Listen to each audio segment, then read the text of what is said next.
first 20 people in. And by the time all the dancers get in, there's about 1,000 dancers on the floor at one time. Yeah. Yeah. And everyone's looking up at the big screen like this. Yeah. Somebody said, look, or later they said, Dad, you were on the Jumbotron. Wow. My claim to fame. Right. If I YouTube it, I'll definitely see you then right there. There you go. Good Yeah. time. I can dance the by that time I can dance the golden age. Oh, I get 65 this year.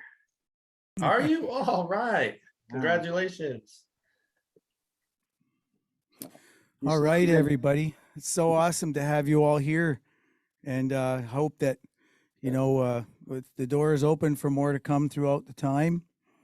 But just want to welcome you all here. And I'm going to open up with a song that is going to be on our new album. It's called Stand, and it's a song about Mother Earth. It's a song about, protecting the things that have been given to us and to honor the land, honor all that the Creator has given to us. This one is called Stand.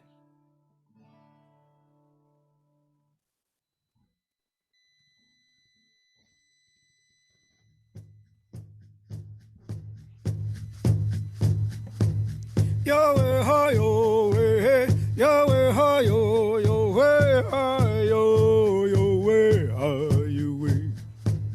Yahweh, hi-yo, hey, Yahweh, hi-yo, yo, hey, hi-yo, yo, hey, hi-yo, hey. Yahweh, hi-yo, hey, Yahweh, hi-yo, yo, hey, hi-yo, yo, hey, hi-yo, hey. Yahweh, hi-yo.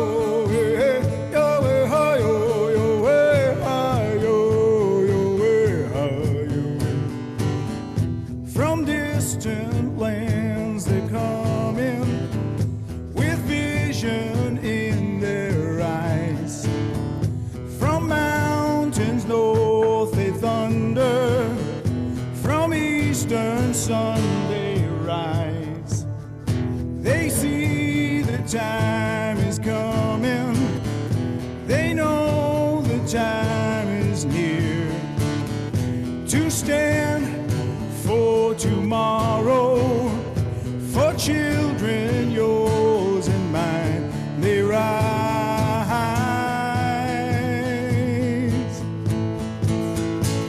It's time to take a stand for us to watch the sacred, the water and the land. A sacred call to us from those who gave their hearts laid bare before us. It's time to take a stand for us to watch the sacred, the water and the land. A sacred call to us from those who gave their hearts laid bare before us. Embrace the heart and purpose. Take words from the wise. Come dance for hope and healing. Come dance for all to rise. So rise.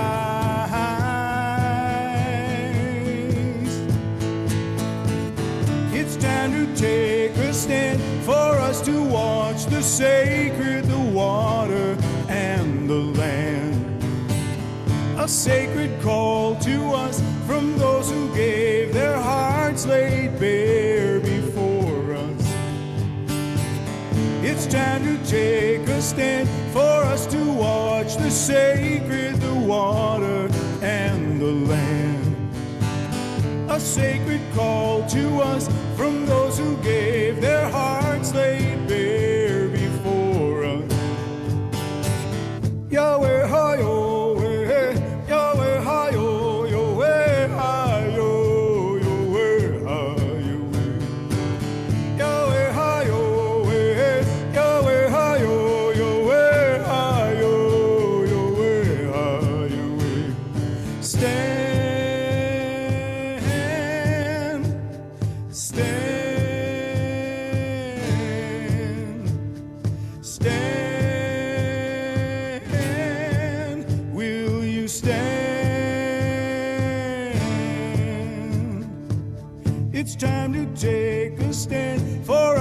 watch the sacred, the water, and the land.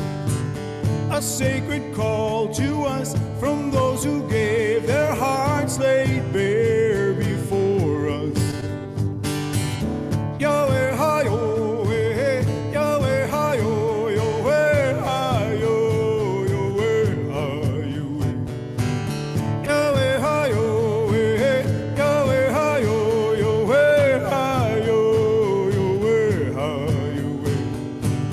It's time to take a stand for us to watch the sacred, the water, and the land. A sacred call to us from those who gave their hearts laid bare before us. Yahweh, hi-yo, eh, Yahweh, hi-yo, Yahweh, hi-yo, Yahweh, hi-yo, Yahweh, hi-yo, eh, Yahweh, hi-yo, Yahweh, hi-yo, Yahweh, hi-yo. Woo-hoo! Thank you. Thank you very much. Welcome to the Wiconi Virtual Family Camp 2022. For some of you, this is your first Wiconi Family Camp. How many of this is the first time you've come? All right. Willow Clark and family and friends. That's good. And And others. Sarah. And Sarah. Yeah. That So, is- my name's Jonathan Maracle. I lead a band called Broken Walls, and we tour all over the world, playing and doing some awesome things, having fun, sharing our music and our the love of God through our cultural expression. And that's a very important thing to Broken Walls, because we believe that way, I believe God is truly honored when we carry ourselves from the way He created us. So we have people from all over the world that have come to our virtual Wiconi family camps. And is there anybody here from anywhere else beyond Turtle Island? I don't see anybody, but we know that there's some Scottish Sarah. people that there are. I guess I don't see Sarah them. raised her hand. Sarah Sarah. Lindsay. Yeah, I'm indigenous to North Africa. I'm part of the Mozabite tribe of the Amazigh people. Nice. All right. Nice. I only have one page open, so I can't really see everything. Right. Maybe I need to get a couple more monitors. But yes, welcome. We're honored to have you. So, good thing is to unmute and let us know who you are if you're first time with us. We'd love to hear from you. Hello, I'm Zach. This is my sister Sky and Willow. We're part of the Aleutian chain from Alaska, Oh, nice. and So, we're I Aleut. guess that's kind of not Turtle Island, is it? No.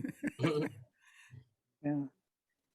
Well, welcome, you guys. We're honored to have you.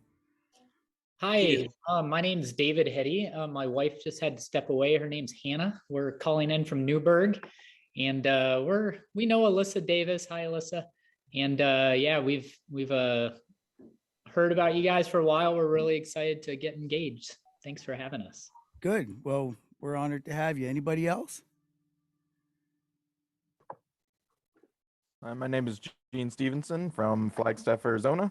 I know a few of you folks, and this is my first year joining your group, so thanks for having me. Cool. Anybody else? Yeah, this is me. This is Rudy from California, Yaqui Apache Chicano.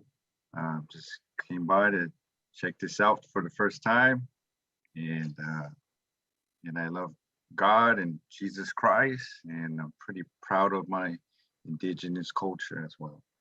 All Beautiful. Ooh. Well, we're proud of you.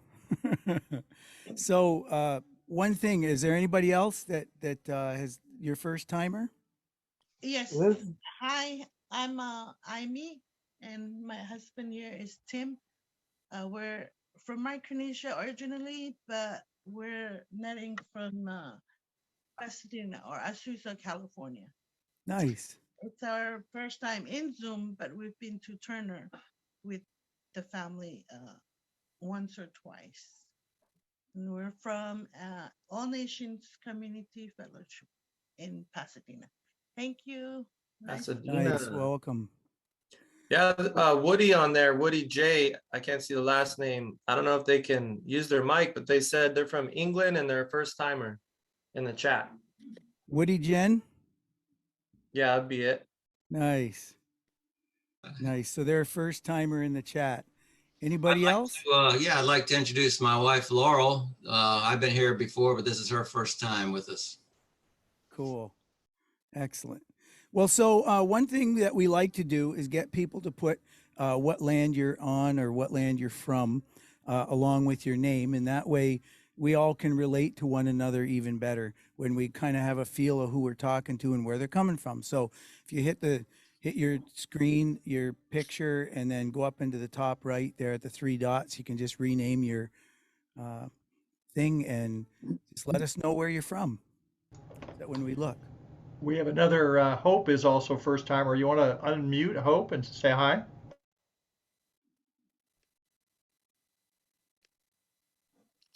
Hello, everybody. I'm from North Carolina. From where? North Carolina. Oh. we hear you, but we don't see you, Hope. Well, I'm kind of doing some tax stuff, so I don't think you want to see all that mess while I'm That's watching. okay. So, We're I'll say hello. welcome you here. Hi. Hi, Hope. We have high hopes. Hi there. Hi, this Hi, is Jay. Introduce yourself. Yeah, this is my first time appearing in the Wiconi group, although pretty good friends with a lot of y'all. So we've seen each other in other places. But yeah, my name's Jay Goins, and I'm living in South Carolina. But my people are from North Carolina. Hope, where are you living? Oh, okay. We're in transition. We've been in the Raleigh area, but we might be going to the Sanford NC area. My mom was from South Carolina. My dad's from North Carolina. So I'm Carolina girl.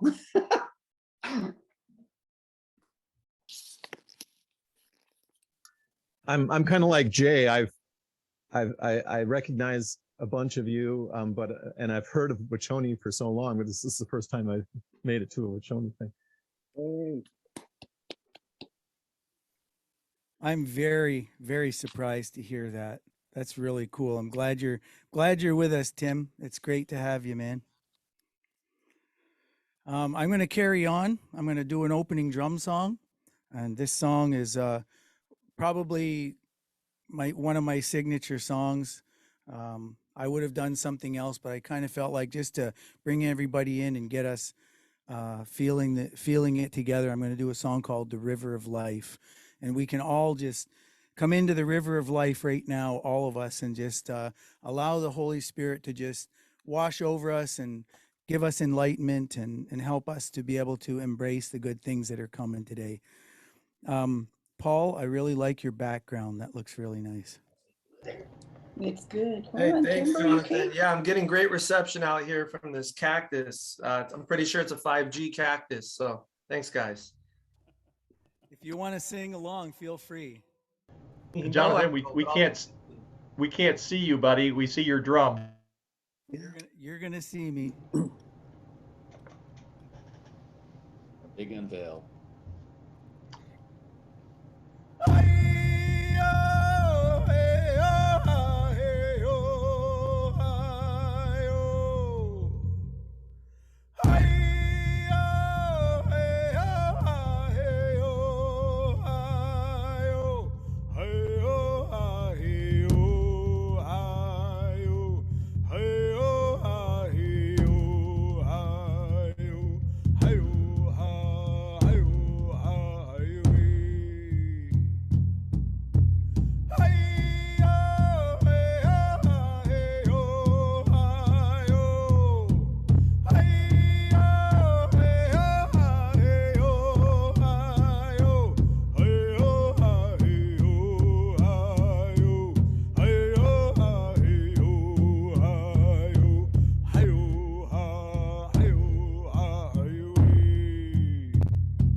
Man, sounds so man. good. I can hardly wait to have 6 guys around the drum with me. I'm living for the day when we can do this again for real. But you know what? It's awesome that we have this technology, isn't it? Oh That yeah. we're able to come together, we're able to join our hearts together, even across all this great distance. And what a blessing it is. So I'm honored to be here with you and to be a part of this. And I want to introduce my honored friends and elders. Tim Webster. I met Tim some while back, but we've been collaborating on doing some work together at some point in the future when everything opens up. We were going to do the Would Jesus Eat Fry Bread in Oklahoma this coming month, but I guess apparently that has been put on hold for right now. But we're excited about when it does open up and we can start doing things again. So Tim, you come from Wisconsin, right? And you're Wisconsin Oneida, and you live in Appleton, Wisconsin. Tim works with Native InterVarsity, and he spends lots of time with the students on special projects. And he and his wife Hillary have 6 children. And then Tim, you have Jay with you, and I've got a bio here on Jay, so I'm just going to read that because I think it's good for us to know. Jay, wave at everybody. So we all know who there's Jay there. That's who we're talking about. Jay is known as Jay Goins and prefers that although his real name is Jerry, comes from a community of Eastern Band Cherokee close to Lumberton, North Carolina. Jay and his wife Stephanie live in Greenville, South Carolina. Stephanie has been working against child exploitation over the past 20 years. Jay's been in cross-cultural ministry for close to 40 years. He has concentrated most of his efforts on health and balance in First Nations communities since 2005.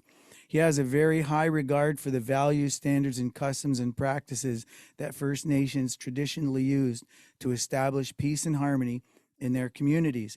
The traditional elder was irreplaceably important to Indigenous communities in the past and is vital to the healthy communities now in the 21st century. Jay is here to help us understand how to have more active interchange with our elders. So welcome, Jay. We're looking forward to when your time comes up and we can hear the words that you have to share with us. So Tim, I want to welcome you to open our whole gathering today in prayer. Remember to click unmute here. Yeah, let's pray together. Creator, Father, thank you. Thank you for bringing us together. Thank you for your great love for us. Thank you for nurturing all of us in the cultures that you placed us in, for nurturing us in faith communities, for nurturing us on our path towards Creator. And Father, I thank you for this community and their welcome, and pray that you would continue to bless our time together. Amen.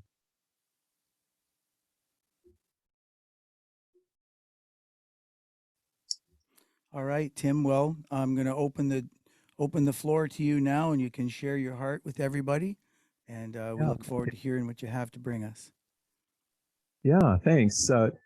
So yeah, Pete and Jonathan asked us to share about our passion for helping connect Native college students with elders who can be mentors to them, and we're really thankful for this opportunity.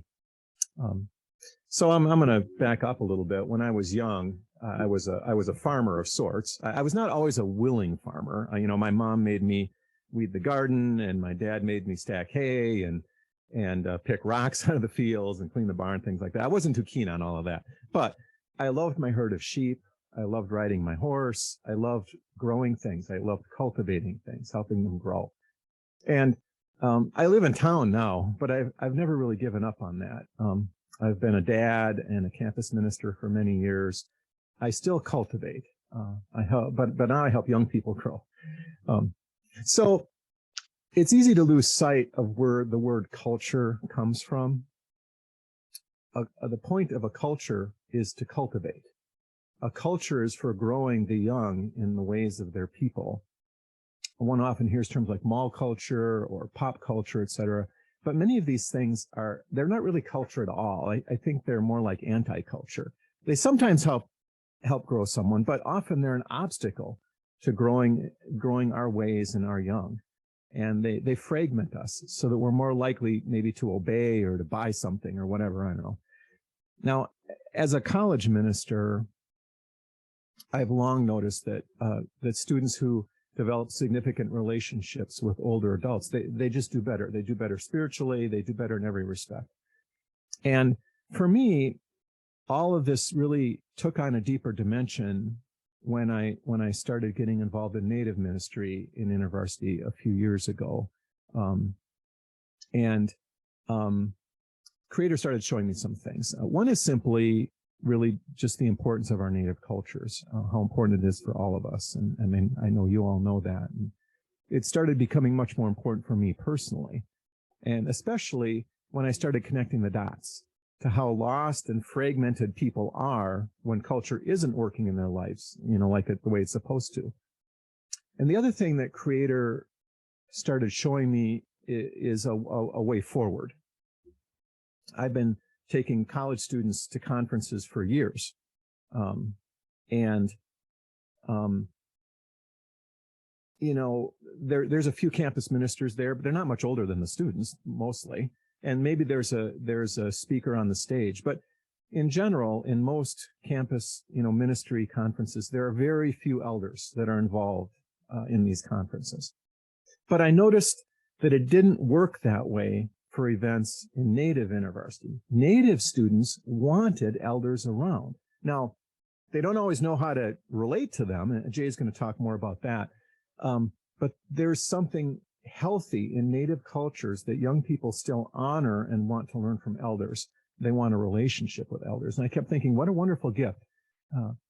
What an opportunity. And as I started planning events and stuff in Native InterVarsity, I started deliberately involving elders. I give them like a special title, like resident elder. Terry was one of those for Urbana, for example, Terry Wildman. And we invited more of them to our conferences. And we've been looking for other ways to facilitate, these kind of relationships, which I'll get into later. But so part of the reason that I was so excited about things like Nate's and the Sacred Circle of One is that they're potential places to bring the generations together. And of course, Wiconi's been doing this for years. So colleges, they're kind of like, a lot of them are like boarding schools. They can be part of the problem. They can be part of that fragmentation problem that I talked about earlier, but they don't have to be. And I'm so interested in seeing and learning more about what Creator will do to make college a place that can bring generations together. So I'll let Jay go ahead. Jay, share.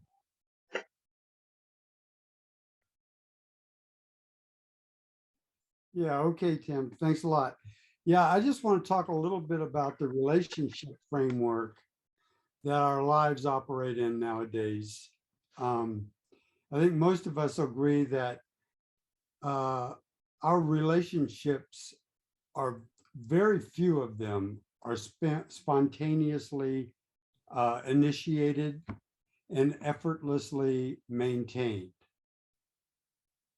The nature of our relationships in the American society, if we don't actively maintain them and keep them going, they won't continue.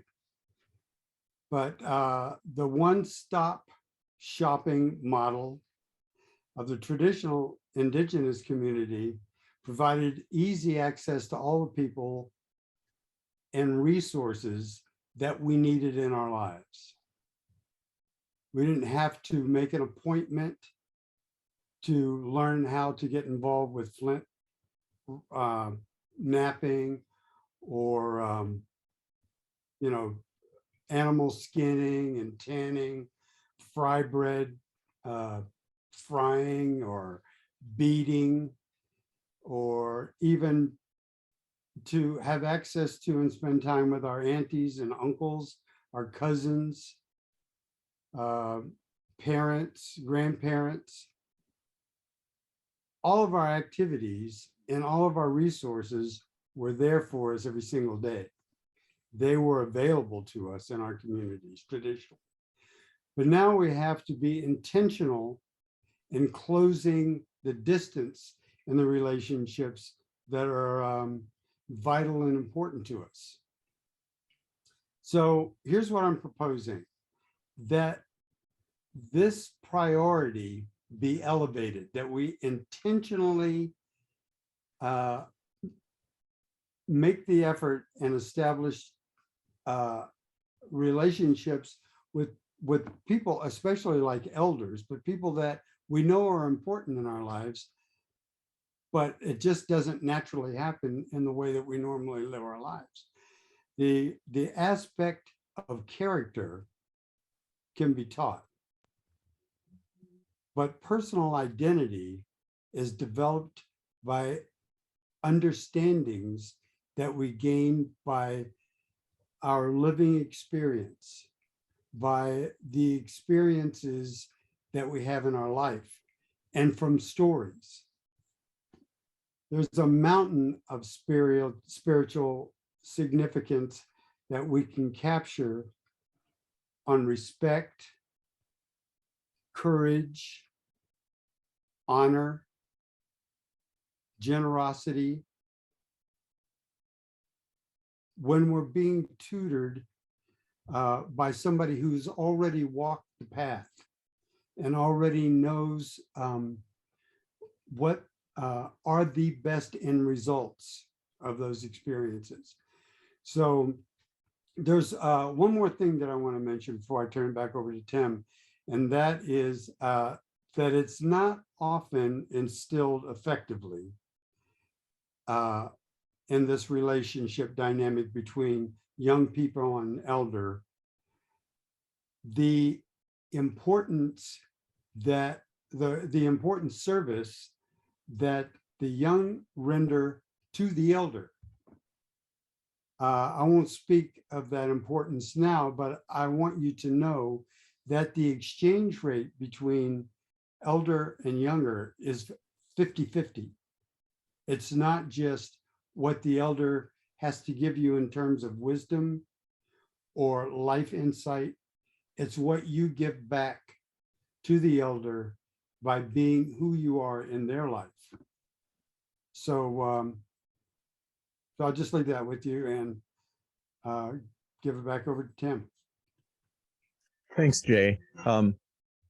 We want to just give a little bit of a sense of kind of a mechanism or a plan that we're doing. I won't go into a lot of details. We'll have opportunity, to talk later. But there's Jay kind of teased me about being a preacher here, but we have kind of three prongs to our approach.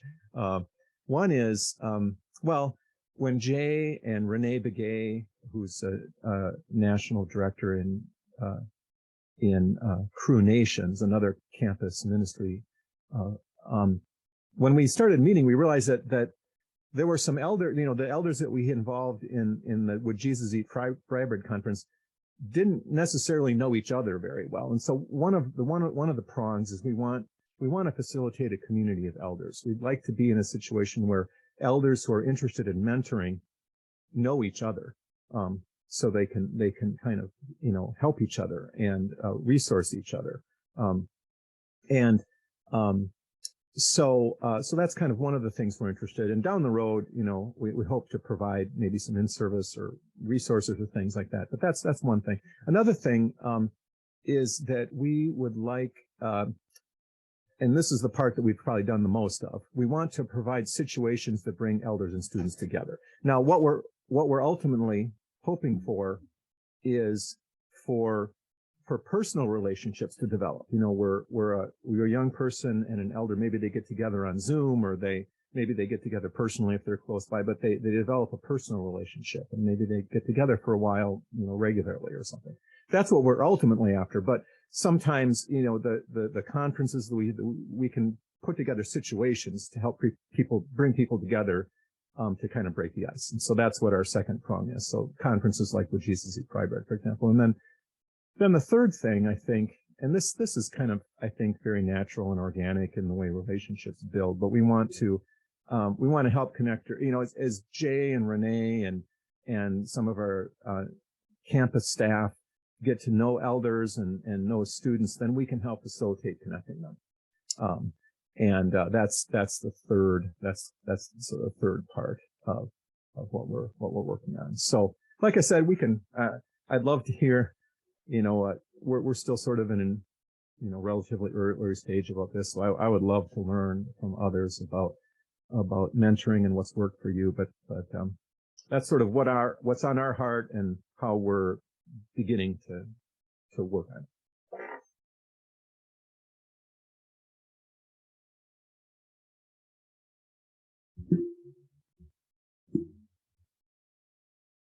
So Peter, Jonathan, I'll go back on mute here.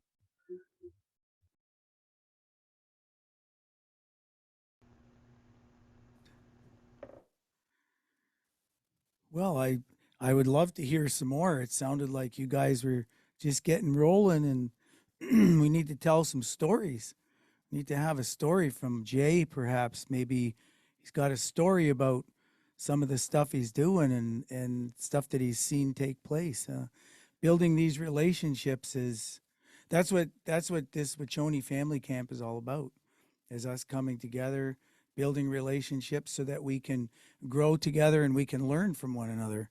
Like you're saying, for me, I can remember being out in Winnipeg, and there's a wonderful lady there who started what's called the Thunderbird House. And it was a center where they had, she had a sweat lodge there. She had a fire in the middle of the building that was built so that she could have a fire, and the roof opened up, and it was a huge building. And it was meant to restore self-respect to our First Nations people. And so people would go there, and I was so honored to have her welcome me in. And we got together, and I instructed my team to all sit down on the floor, and we would listen to her, because I wanted to let her feel the fact that we wanted to receive what she had to say. And so, even though there was a whole bunch of adults with us, we just all sat down, we listened, and it helped her to open up and just really flow and tell us some stories. So, Jay, I'd like to hear a story from you. I'm going to draw it out of you. Actually, Jonathan, you have that reputation. It's like always stay on your toes, because you never know when you're going to have to step up, and which I appreciate. Yeah, I have a similar story about that. I have a lot of friends and colleagues, I guess you could call them, on the Lakota Ray Reservation up in Tim's neck of the woods. And I've been up there several times, and there's sort of I would say he's not an official elder in the tribe, but he's an elder in the sense that he is well schooled in the Ojibwe, I guess you could say, ways, traditions, and so on and so forth. So I had a young guy that I was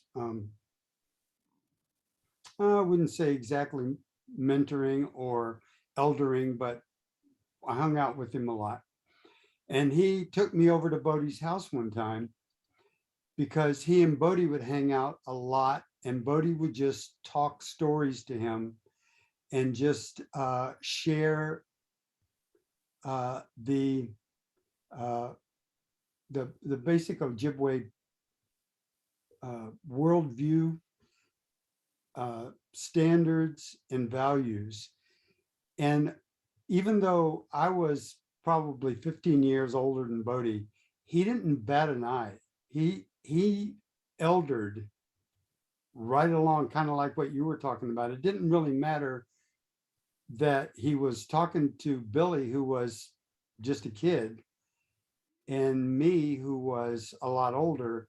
He just did his job as someone who was a standard and a guide for what he considered to be the right way to live.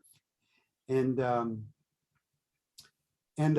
unfortunate thing, kind of getting back to what Tim and I are trying to communicate, is in our traditional societies, you didn't really have to make an appointment to see an elder. They were available to you.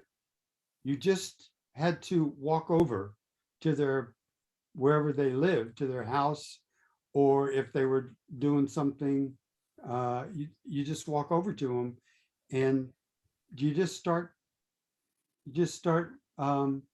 talking, and the relationship continued. And that's the way it was on the Lakota Ray. I mean, you just walked down to Bodie's house and you were always welcome, and you just started communicating. Well, that's not what we have before us in contemporary times. We have to be deliberate about getting together.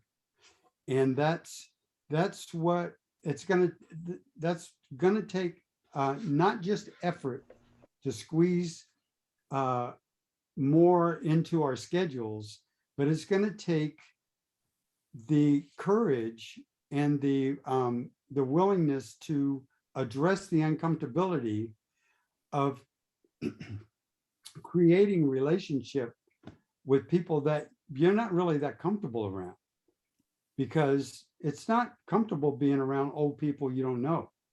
I mean, what do you talk about? Well, are they evaluating you? What are they going to tell you? Something you don't want to hear. But we've got to push past that uncomfortable barrier and just crest the hill and get down on the other side and make the effort to make this happen.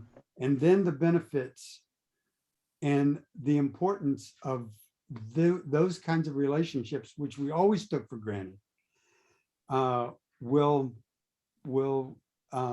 deliver, deliver the results. I think that just a point of view, I've watched a lot of elders over the years, and being an elder isn't something that people are proud of anymore, because our society that we live in today pushes the elders aside. And once you become an elder, many elders feel like they're not useful anymore, that they don't have anything to give. And so I'll call myself younger people just to make my point. But younger people, you need to go the extra mile to make the elder feel comfortable, because some of the problem that we have today is the elders don't feel loved and don't feel needed and wanted. And so I think it's really important that if we're going to get the best, you said something earlier about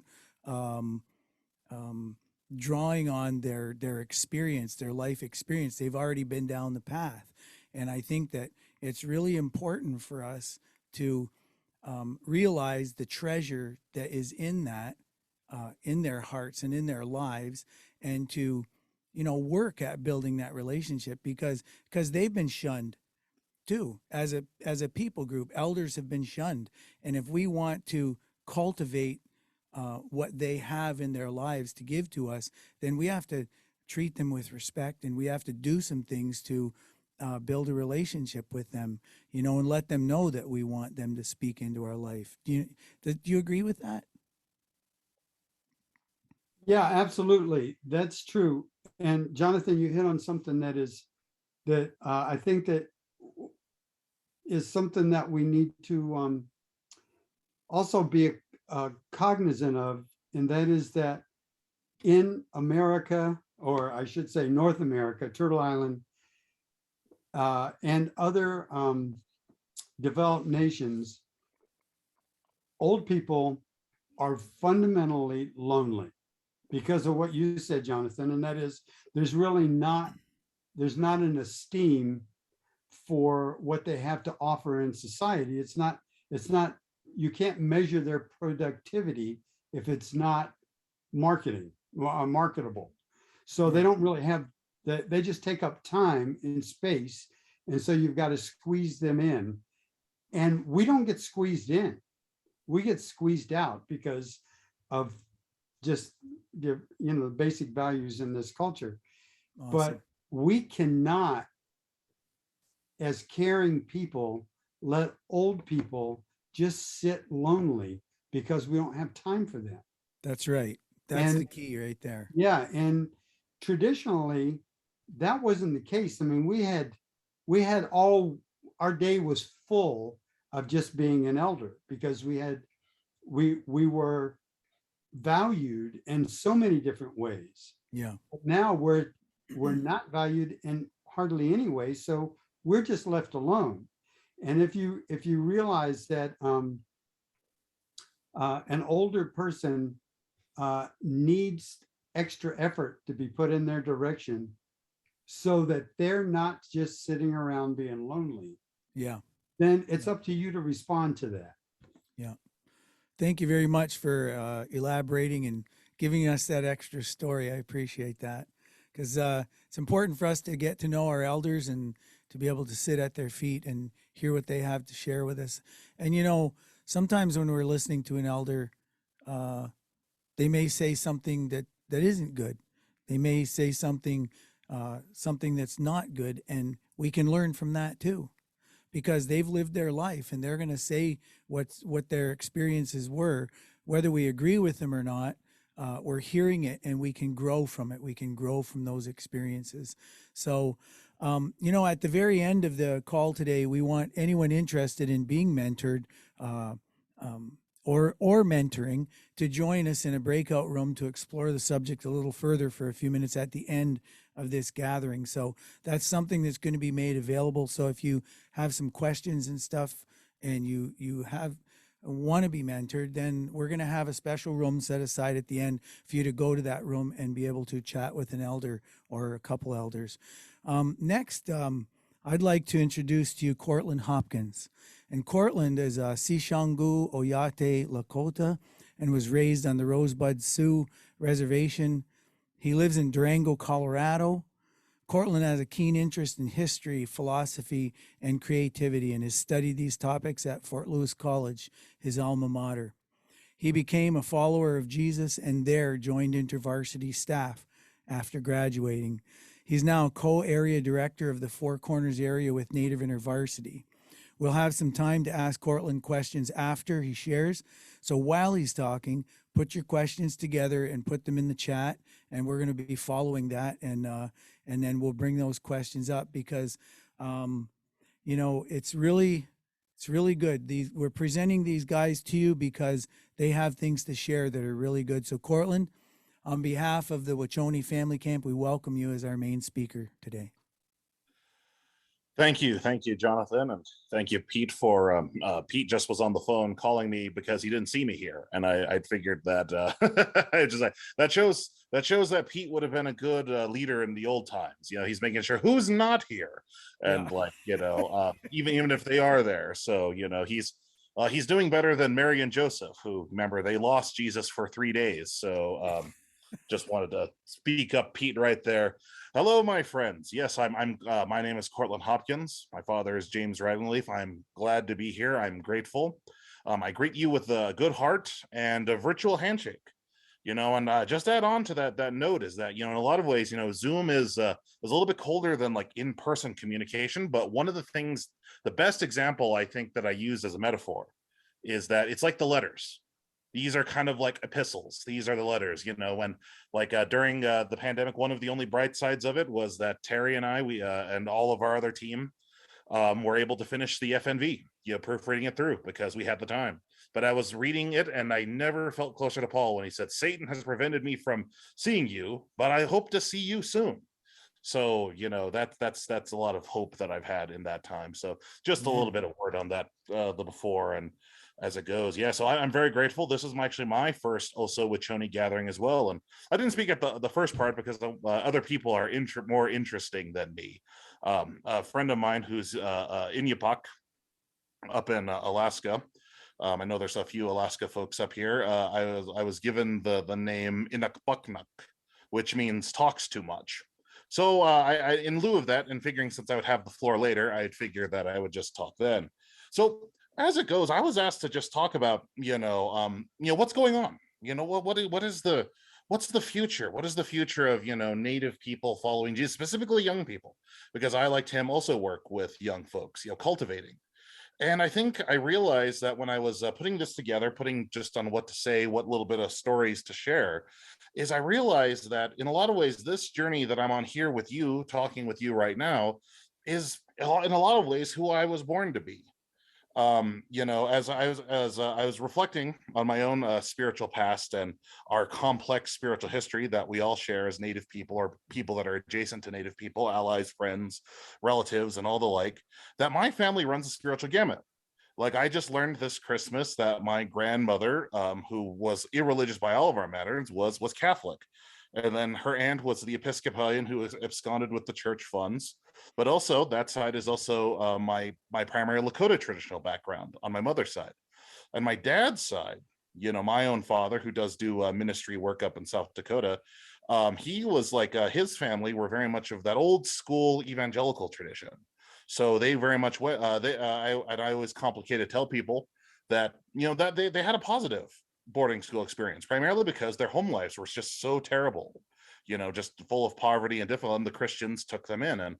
And as that goes, it was kind of like they were in some ways rejected by their people and, and accepted by the Christians. And as I looked at this, I was kind of realizing that, and even in that sense, that the story gets even more complicated. So when I was going to school, I got a Christian education from Native Christians who very much were of the older school that did not believe in a contextualized approach. However, they didn't believe in an offensive approach either. So I was probably one of the first young folks educated in a Christian manner, but in also a way that wasn't diametrically opposed to cultural expression. That was never put down. It was never necessarily encouraged, but it wasn't discouraged either.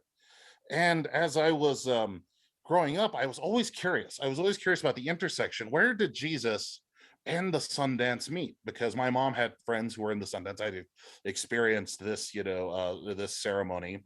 Also experienced the ups, the downs, the highs, the lows, the good, the bad, the ugly, and all that. And I was always a curious child like that. It's like, what does this mean? And I always got different answers, and I never accepted the different answers. Rather, I was always judging those in my head. The weird part about this, and this is really funny, is that when I was actually fundraising to come on staff, my old teacher, who's now in her 90s, who lives in Janesville, Wisconsin, who's a native of Janesville, Wisconsin, turns out she'd actually been part of InterVarsity back in the 50s. She'd actually been a leader with InterVarsity all the way back then, and realized that this kind of waves and these things coming together were all really, I was just kind of amazed. And as I was thinking about this, as I was thinking about like, what is my experience learned? What is who I was born to be teach us, And it was something that a friend of my dad said, who came to visit Fort Lewis one time. And he said, all this notion, even the use of the words, this terminology of two worlds, is really nonsense. And it's even a little bit of dangerous nonsense, because people aren't built to live in two worlds. That doesn't really exist. There's one world, and there's the right way, and then there's the wrong way. And what most people are debating with that is that most people have been living the wrong way. And I thought about that as just a very intense but very important piece of wisdom, is that there is really only one way to live. And that's important. And as for a young person, who's when I was about 22 when I heard that at the time, I realized that a unified approach was necessary, that there was something that I had to do. And so going on with this, continuing on, it ultimately comes down to the question of what is the gospel? What is this good news? How did I receive it, and how did it go forth? What was being cultivated inside of me with this complicated spiritual background and history? And as the more that I learn about my family, the more I see the kind of earthiness of our family, but also the high spiritual mindedness as well. And this was reflected in the relationship with my mother. My mother, who passed away in 2012, quite suddenly, was very gifted in spiritual matters. So growing up, we lived in a very different world than most people in the rest of the country live. Most of the country lives in the world of ideology, of politics, of technology, this new society, this new industrialized society. And I didn't grow up in that. I actually was able to grow up on the reservation. And I was told about things like the spirits, like ghosts, like little people. I grew up soaked in the mythology of my people and realizing that, and this is something my mother taught me, because she had a spiritual gift, she had a spiritual sightedness. She could sense the presence of those beings. And I knew that they lived. I knew that they existed. And that's a pretty interesting way to grow up, because as a result, it changes your viewpoint. It changes your view that what's loud is not necessarily what's right. And my mother had a very simple faith. She had a very simple faith, and this is what she told me. This is what I also teach the students too, is that she said to me, son, when you pray to Jesus. He is the only one that they are all afraid of. That was the specific wording there. He is the only one that they are all afraid of. And I thought about how different of a viewpoint that was, because most of the world is living in that sense where it's not there, but I always knew it was there. And like one of my spiritual mentor, like older literary mentors, is G.K. Chesterton pointed out, is that most people, is that he grew up, believing in the devil before he believed there was a God. It was the me, I would say. And my family's faith in this kind of carried me through. So as a result, I was always grown in this kind of this clash, in this, this conflict, that there was spiritual conflict, that there were spirits out there, that there were hostile forces, but also that Jesus was real and this came to be. So as it goes through, I really loved, as I was going through on like my journey, I realized that there's, so I'm going to preach at you a few scriptures real quick, is that, from Hebrews 1, verses 1 to 3, how Terry translated the FNV, that long ago, in many ways and at many times, the Great Spirit spoke to our tribal ancestors through the prophets. But now in these last days, he has spoken to us through his Son, the one he has chosen to give all things to. It is through his Son that the Great Spirit made the world that is, the world that was, and the one that is coming. The Son is light coming from the face of the Great Spirit in all its bright shining beauty. When what is true about the Great Spirit is true about the Son, for he represents the Creator in every way. It is his powerful word that holds the stars above, the earth below, all things seen and unseen in their place. He came into this world to purify the bad hearts and broken ways of all people. And when he was finished, he returned to the one above us all, to sit at the place of greatest honor at the right hand of the great mystery. Ah, cool. Well, and then also flipping, I was just kind of like, as I go, these scriptures really spoke out to me. So like John 14, 1 through 14, wrong page. It's like, do not let your hearts fall to the ground. Trust in the Great Spirit and trust in me. My Father's lodge has room for everyone. If this were not so, then why would I tell you that I am going to prepare a place for you? When I am finished, I will come back to you so that you will always be with me. You already know the path to where I'm going. Looks like his brother interrupted, saying, Wisdom keeper, if we do not know where you are going, how can we know the path? I know the Great Spirit's pathway, the truth about who he really is, and the life of beauty and harmony he offers to all. There is no other guide who can take you to the Father. To know me is to know my Father. So from now on, you know him and have seen him. And Friend of Horses said to him, Wisdom keeper, show us the Father, and it will be enough. Friend of Horses, Creator Sets Free said, how long have you walked with me and still do not know me? How can you say, show us the Father? The ones who have seen me have seen the Father. Do you not believe that the Father is in me and I am in the Father? The words I speak to you are not my own. It is the Father speaking to me. Trust in me, for I am in the Father and he is in me, or at least the truth in the works my Father does through me. I speak from my heart. The ones who trust in me will do the same things I do, and even greater things, for I am going away to my Father. When you ask the Father for anything, ask it in my name, representing who I am. When you ask for anything in this way, I will do so and bring honor to my Father. So the reason I brought those up, the reason I read those scriptures is because, in a lot of ways, what our approach is about is that we are really trying to just tell people who Jesus really is. We think about all the complicated ways that we do things. We think about all of our styles, our institutions, all of that.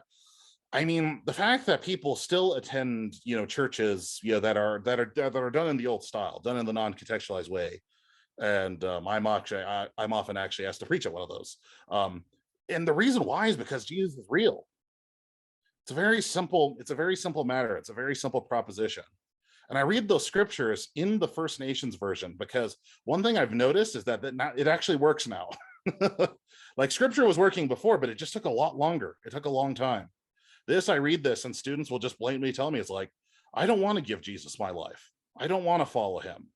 It's like, I want to control my life. And other people say, like, I don't, it's like, I want to follow him, but I'm too bad. Then you just open it up and you keep reading. These things actually work now. And I think that's the thing. I'm realizing I've been told that I have the gift of taking the large and making it small, taking the large and being able to chew it down to understandability. And what it is that, and this has been true in my life, and that's why I bring it up, is because I've learned at the feet of Lakota Jesus. And I talk about and I tell people about what I've learned. A preacher my dad knows said Jesus taught him how to be Lakota. I realized that's what Jesus has been doing to me. It's like I'm not becoming like some Aristotelian mean between like Western culture and indigenous culture. I'm becoming a Lakota man who knows these things because he's experienced it, he's lived through it, he's thought about it. In a lot of ways, that's the job of teachers and elders and the like, is to help absorb information, is just to help them to absorb what we really are. And I've noticed when natives follow Jesus now, and they know that they can come to Jesus as Dene, as Ute, as indigenous Alaskan, all these things. And the realization is that Jesus is making them more into who they really are. That's the thing about it. That's the true decolonization project. I always tell people, like, how would you describe the gospel to Native people? It's like, well, according to the story, according to scripture, as I've read it, and I think most theologians agree with me, it says Satan has colonized the world. Very simple. It doesn't seem like that it was that complicated or that mind-blowing to get around. It's like, yeah, that's what it's saying. And God is really who's really in authority. And what's happening, what Jesus is starting, is the grand decolonization project of evil from the world, from creation, from the cosmos. And so with that, we ask the question, what are we to do? What is our job? What is our job in this present moment? What is going to happen? What is going to happen when I'm an elder, when I'm in Jay Goings' place? What's it going to look like? And I think the Spirit is leading in so many wonderful ways, in ways that we'll know, in the years to come. But it's very simple what our message is. And I think we often really put the head on the hat. We're so concerned about where we're at. We don't realize that the first simple part, and the way that Paul taught the gospel at first, was simply that Jesus is alive. You go to any AA meeting on the reservation that's doing pretty good. You go to any good missionary who's out there in the world. You go to anyone who's doing good ministry in the church.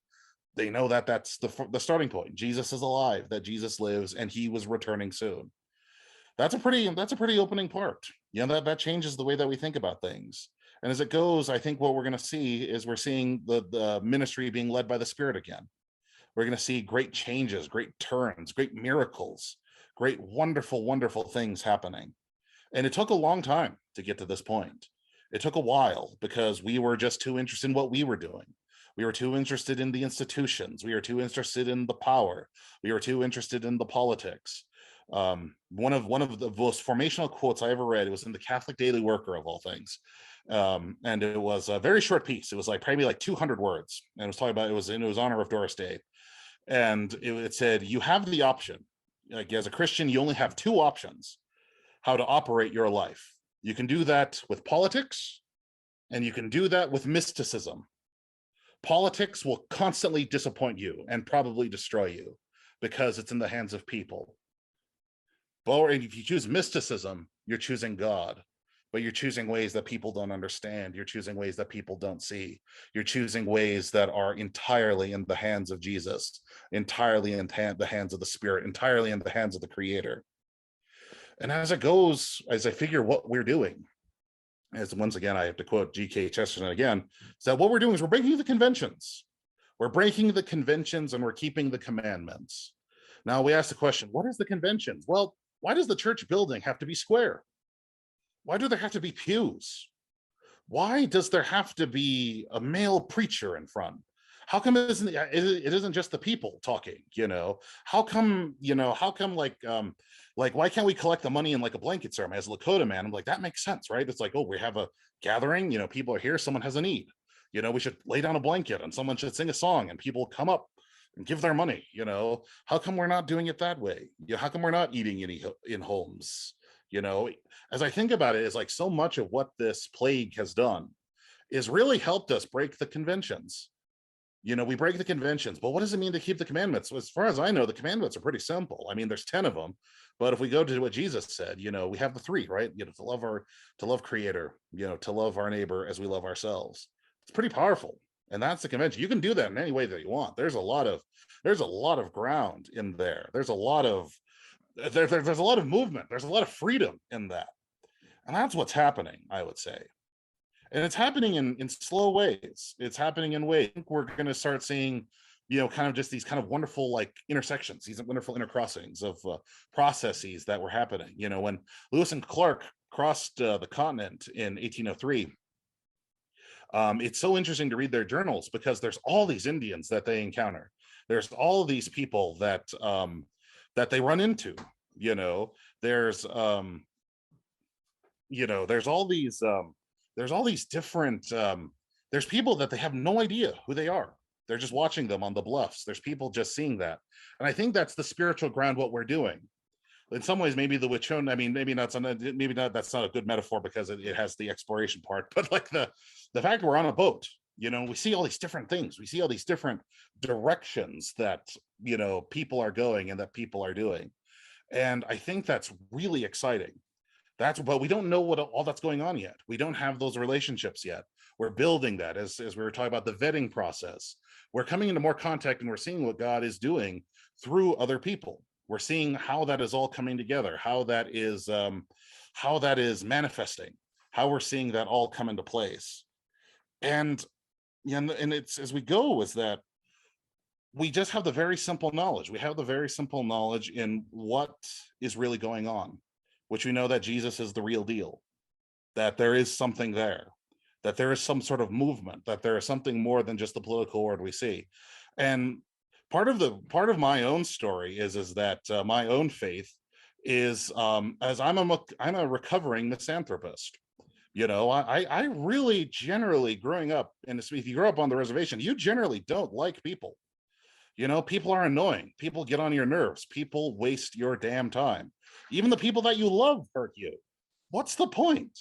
And if we think about it, we realize the truth of something T.S. Eliot said, which is that we have to have something that frees us from the nightmare of history. That's the thing right there, to be free of the nightmare of history.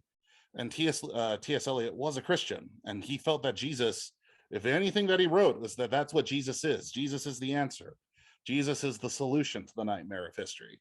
Because the way of history goes is cultures arising, rising, and being obliterated. You know, I'm not sure if any of you saw on the news a few years ago when that museum in Brazil that had recorded a lot of these tribes, you know, that had been, you know, that just the people are there, but just the cultural repository is not there anymore. And the museum burned down completely, including all the records of, I think, over 100 tribes. All the recordings, all the languages, those languages, they don't exist anymore. They're gone. You know, they're gone from our world. They're in the world above, but they're not in the world that's now. And so as we think about, we have to really embrace who Jesus is as it goes. I tell people, it's like, this is really the answer. And this really is the only way. I mean, there is no other way that this could go and end in any positive way. And people do know that. People know that. It's because the thing is that we're dealing with far more than just politics, ideology, and political concerns. We're dealing with demons. We're dealing with, evil spirits. I have students who'll tell me today that they see crazy stuff outside of their yards all the time. A Hopi friend of mine said, oh yeah, there was just this giant red-eyed thing walking through the Pueblo, looking in people's windows. We just had the doors closed. It was there, And I'm just kind of thinking is that, and so many people, we're still arguing about Bible translations and how we're going to run the church government and this and that. It just seems like a big waste of time, because it is.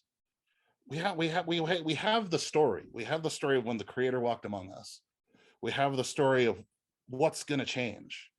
We have the very message, and to paraphrase Tolkien here, that every sad thing will slowly become untrue. That's what we have, and that's what we got. That's what we have to preach. And so as we go, as I tell people, what does evangelism look like for Native people now?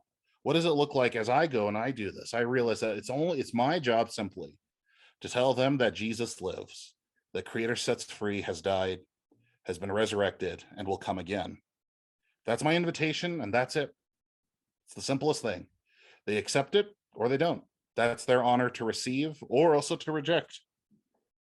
And that's the beautiful thing. And then, if they're not, but they're still with us, and then we just show them our love.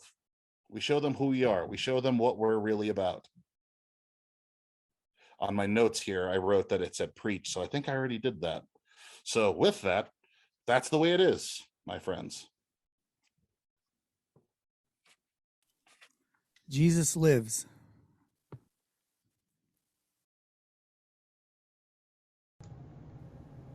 Jesus lives. That's the ultimate thing that we have to take out and show people. And thank you, Courtland, for sharing your heart with us, your testimony and your vision. I really like your message because it was focused around the one who sets us free, and it showed how there's two choices, and you talked about the different things that you talked about, that there's a demonic thing that's going on out there, but we have the choice of Christ. Awesome to be able to know that that's our hope. Our hope is in Christ. So we're going to take a couple minutes now and open the door for questions. So if anybody out there has some questions, Pete, I guess you may have been watching in the chat section and all, but Courtland, we'd like to have you answer a few questions if people want to. So Pete, maybe you could bring that up. Sure. David Hetty wondered about a kind of a logistics question. Some of the texts that the quotes that you had, I wonder if you could put them in a document or an email and we could get it spread around. Probably it'd be too hard to put in the chat right now, but if you can collect some of those and email them to me or say Wiconi Family Camp, we can distribute to everybody. Would that be possible, Courtland? I'm looking. I'm just thinking what sort of document? Just a PDF, probably. I can also just be a little more clear. As you were talking about Jesus helping us be who we fully are and the decolonizer, I'd love to just have that phrase a little bit so I can sit with that and understand a little more. So I don't know if you could write that in the chat, maybe, Courtland.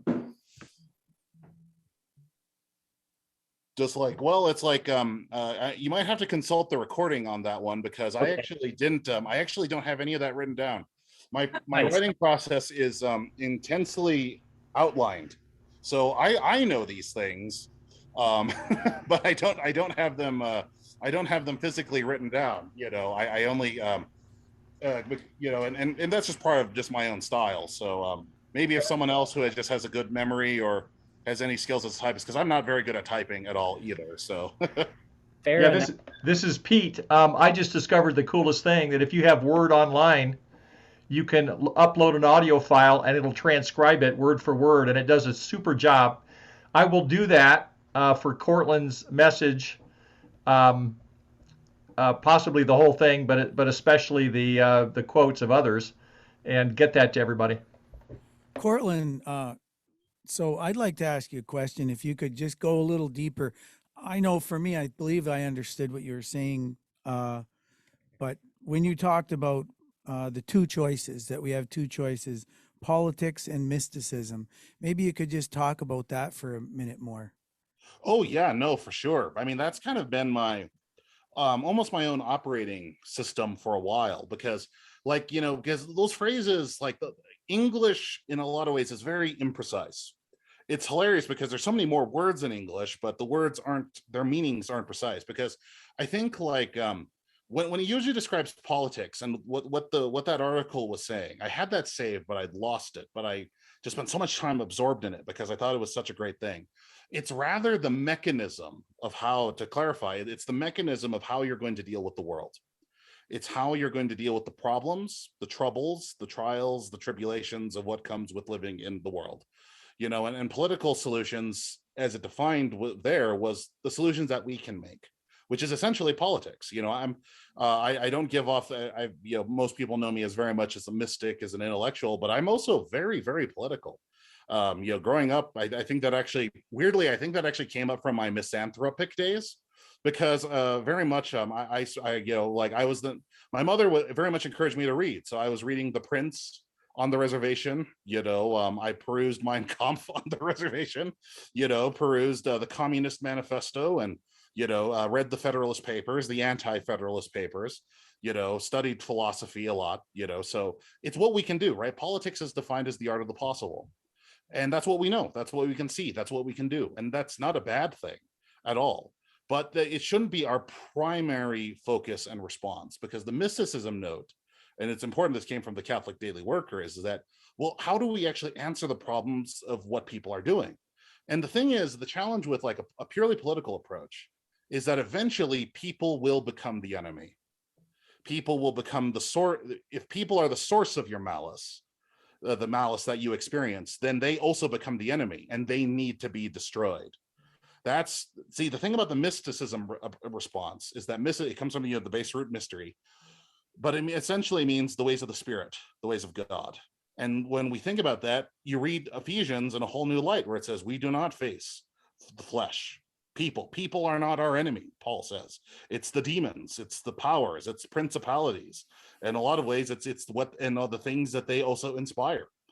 And it's like, if you think about it, then it becomes a lot more sensible to sacrifice yourself for others, to love the costly thing, to do Romans 12, you know, to pour coals of shame on their head by loving them, even though that they hate you, because we're not playing, in some ways, politics, it's right in that middle road where if you're not careful, you can end up playing the devil's game with his rules and not playing God's game. I think that's what they were saying, is that you have the choice.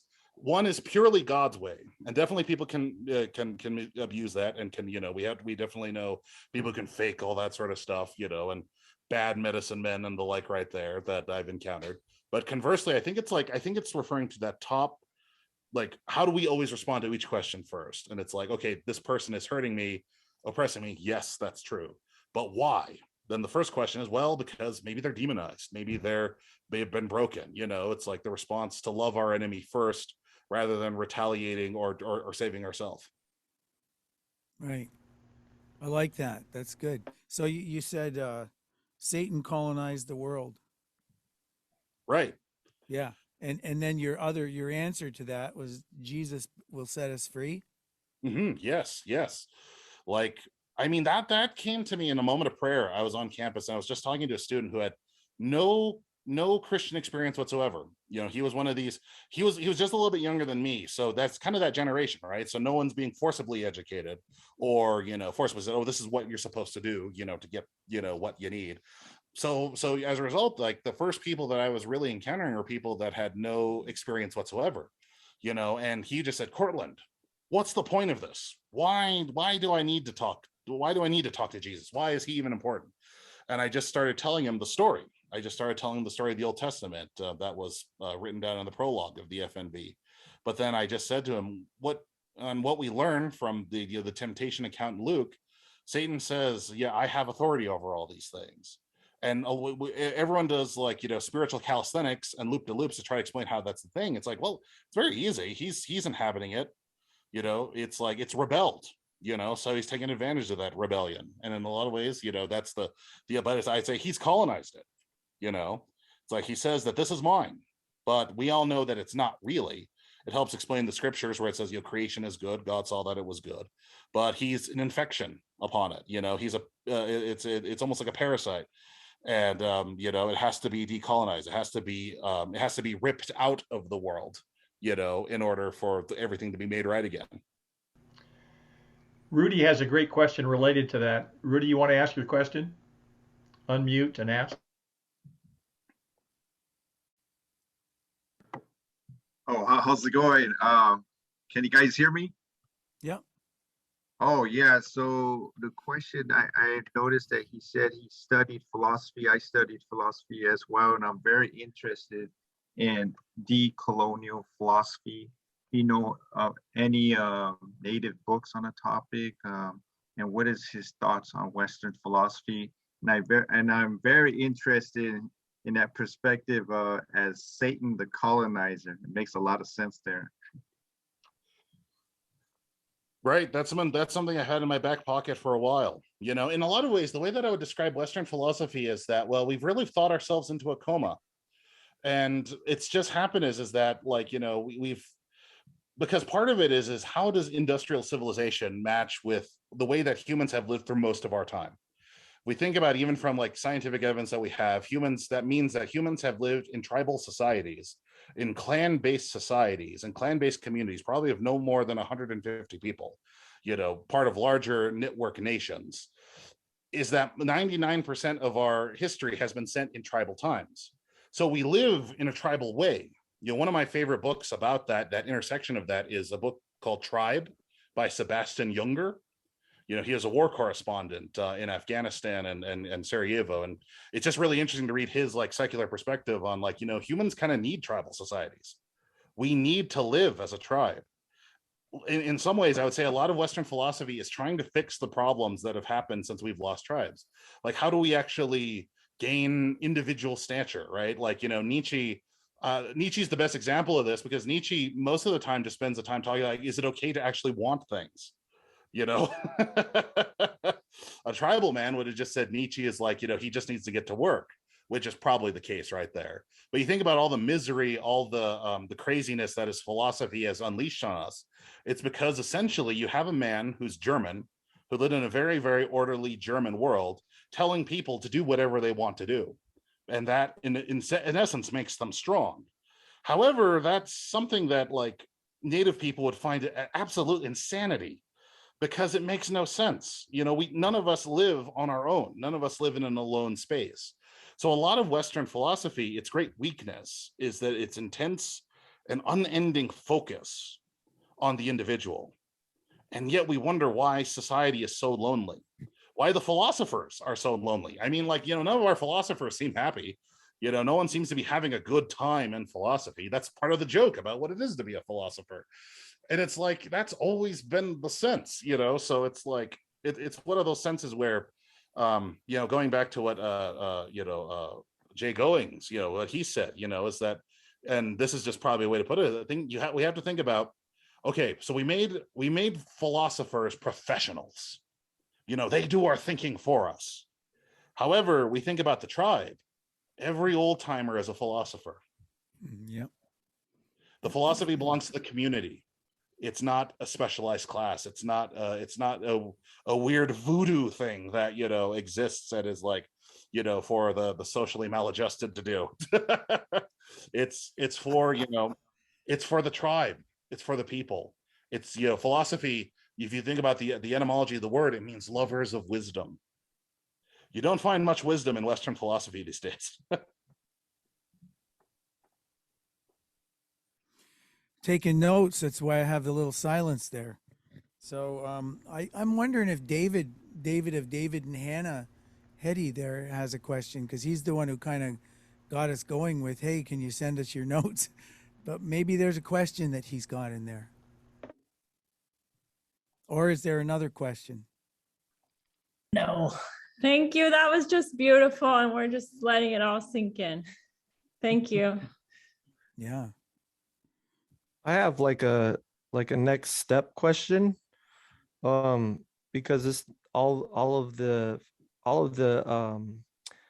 information that you shared with us was awesome and inspired.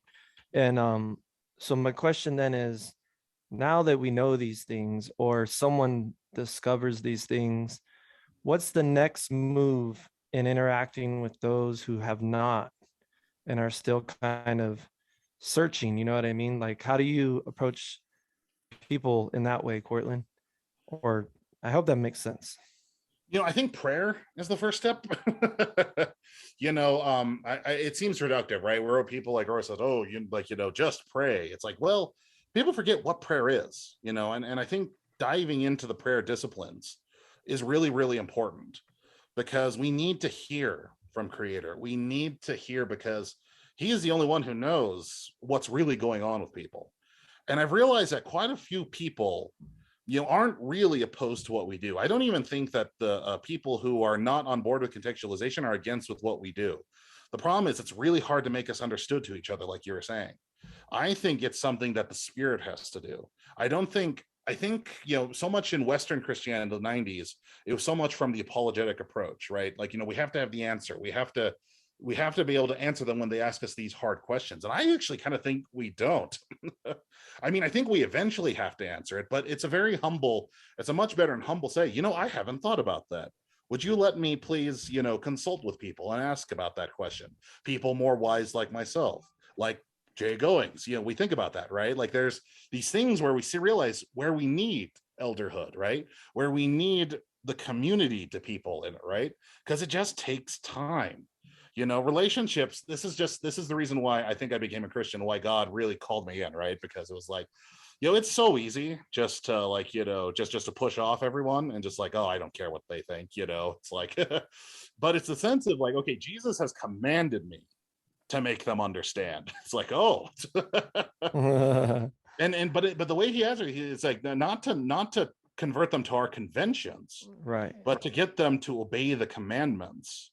I think going back to that phrase right there, I keep using that phrase, but it's kind of what it's about. We got to go, like, that's why I tell people get an FNV, because, it's you have to think of scripture from the non-you perspective.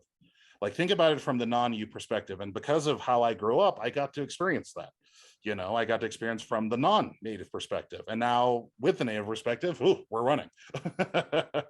But I think with the next steps, it's that I think the first step really is leaning into prayer. Mm-hmm. But then also continuing to educate ourselves, continuing to grow, being a part of these gatherings, reading the works written by people in these gatherings, people will recommend. And that's kind of the beautiful part, right? Is that it's not, this is not just the look at heroic Courtland me, or look at heroic Jonathan Maracle, or heroic, Jay Goins. I'm just giving Jay all the credit. Yeah. It's we're weaved together. We're weaved together as a community. And I think when we act like that, things will start flipping around, because, it's like Jesus said, like they'll know me.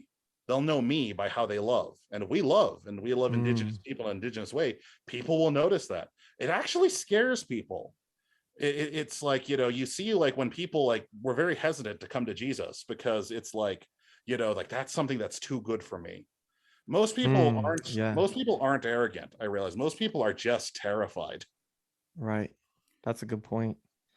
So when I think about it, there's so many different ways to engage with the people who are people, especially like say our indigenous people I'm talking about.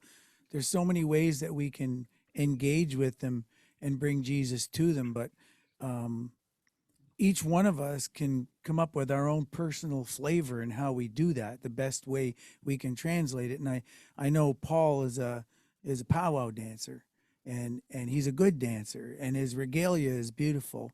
And I see crosses on his regalia and stuff, and I'm sure that opens the door for questions. And then you can, if you've prayed up before you dance, like Courtland said, I really believe that what he's saying is so true, that we pray up, we prepare ourselves in prayer, and then we go about our business in what we do best in our life. You know, we can't all be a Courtland, we can't all be a Paul, we can't all be a Jay Goins, but we can be who he created us to be and find out what the gift is that he's placed within us so that we can carry our message to the world. So for me, I use the drum. Drum is one of my favorite instruments for carrying the message. And, you know, for a while there, I was always apologizing for playing the drum because that was the way the colonized church demanded. They didn't want the drum because it wasn't of God. But, you know, God has shown me that just play it. Just play it and let them see that it is good, you know. And each one, like Courtland, I really love hearing you share. You share some really beautiful depth in what you're sharing, and it's inspiring. So, you know, your gift is evident. And I think with each one of us, there's some amazing things that God has placed within our lives. And what you have to do, each one of you out there, is begin to pray about the gift that God has placed in your life. And the scripture says, stir up the gift, you know, stir up the gift within you, you know, through prayer and I'll get the elders to lay hands on you and stir up those gifts and find out what God has placed in your life, and then ask God to bring it to the front of your visual so that you can begin to operate in it and people can see the wonderful gift operating you. And you can't do it with arrogance.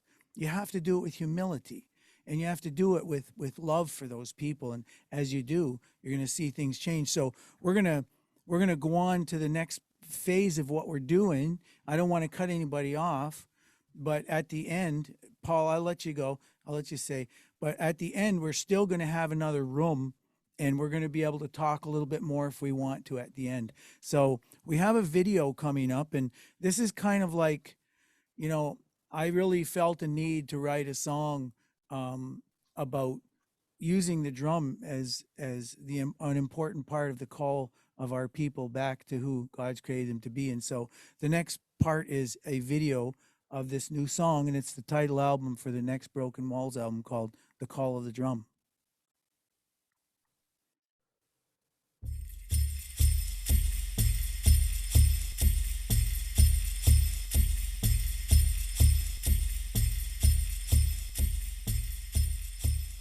So the next song, the song that I'm about to play for you, is called The Call of the Drum. And I wrote this song because this song, I wrote it about the restoration of First Nations people, to use the drum as a point of reference for our people to realize that this was the instrument that the Creator gave to us. This water drum, our big drums, and the hand drums that our Northern Cree play, and all these different drums were the instruments that we were given to worship Him with. And when we worship Sungwayat Diesel, and in Mohawk that means He who holds the heavens. And this water drum was a very special instrument.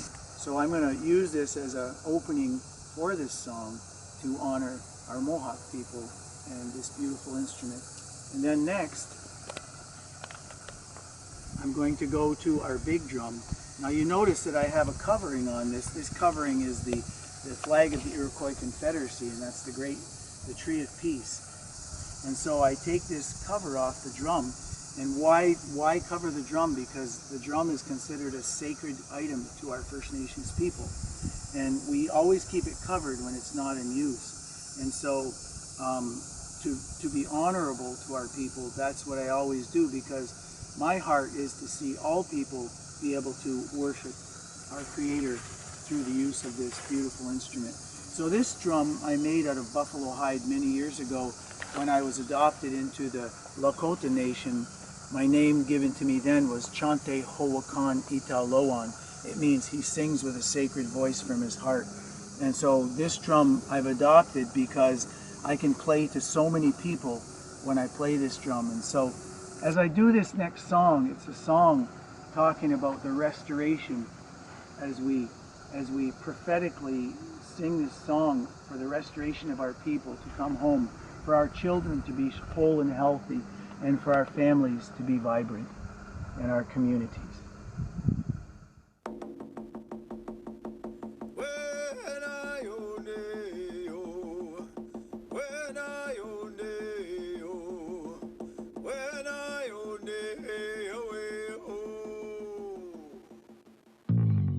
So many people in a hopeless place, battle bitter feelings of a people displaced. They're living in the shadows of broken promises. They've stopped trying to pick up the pieces. There is a way back to who you were meant to be. Look into the mirror, here's what you should see. Through the eyes of your creator, it is he who's calling you back to who you were meant to be. Hear the call of the drum, so sacred to the people. Hear the singers cry out, calling you home. Come and dance to the sound of freedom. Come and dance, and let's be one. Many years you've wandered aimlessly, lost and forgotten, was never meant to be. The gifts within you that you've never seen, they are waiting for release, they are waiting to be free. Hear the call of the drum, so sacred to the people. Hear the singers cry out, calling you home. Come and dance to the sound of freedom. Come and dance, and let's be one. Oh, hear the call of the drum, it's a call to honor. Come and dance to promises fulfilled. As we cry out, we're calling for justice. We're honor, love, and life. I'll restore. Oh, when I only you, when I only you, when I only you, oh, oh, when I only you, when I only you, when I only you, oh, oh, when I only you, when I only you, when I only you, oh, oh, when I only you, when I only you, when I only you,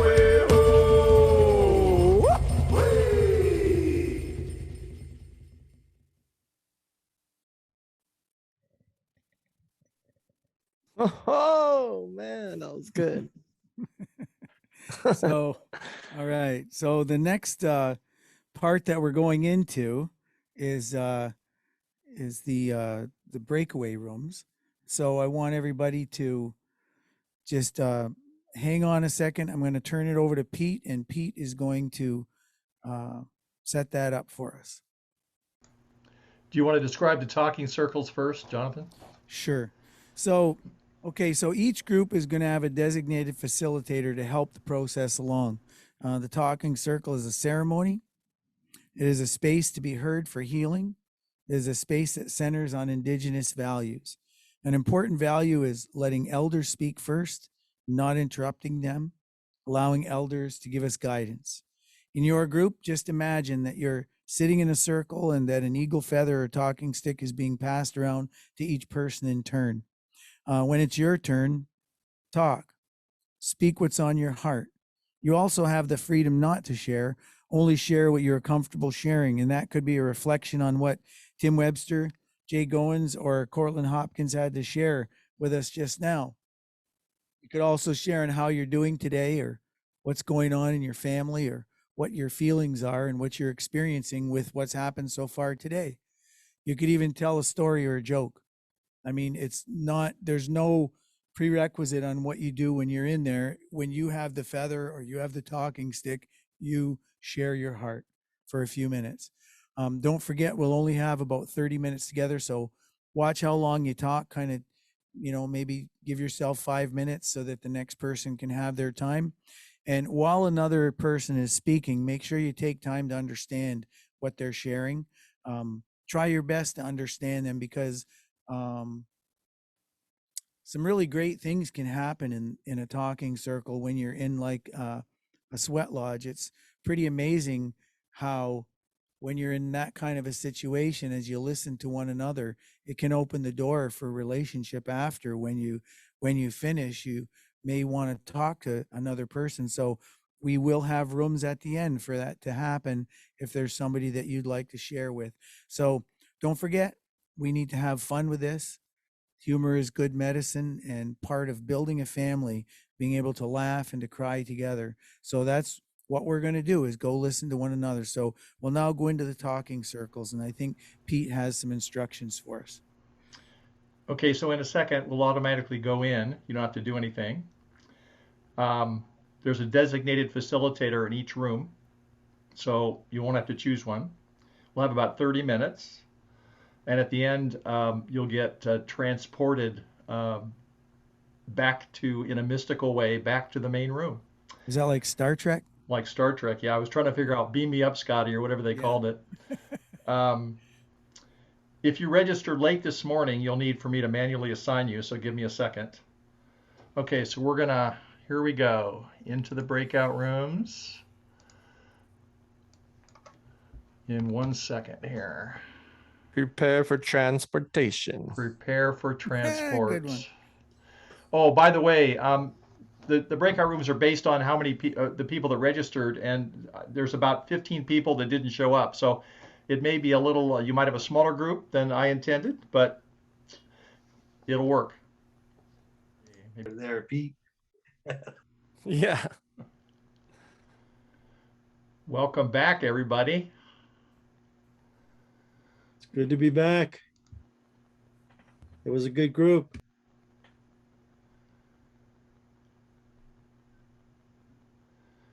Do we have Jonathan back with us yet? Look at all the smiling faces. There he is. I think the groups went pretty well, huh? Or there were some really good jokes. Hey, did you guys hear about the lumberjack that went into a magical forest? And he revved up his chainsaw, and a tree said, "Hey, I'm a talking tree." And the lumberjack said, "Well, then you're just going to dialogue." Oh my gosh.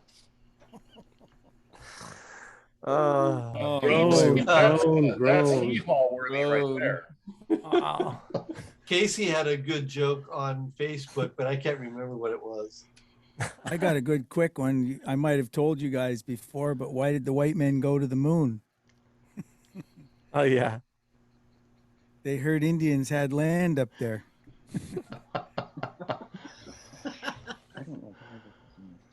Hey, can I get that transcribed, Pete?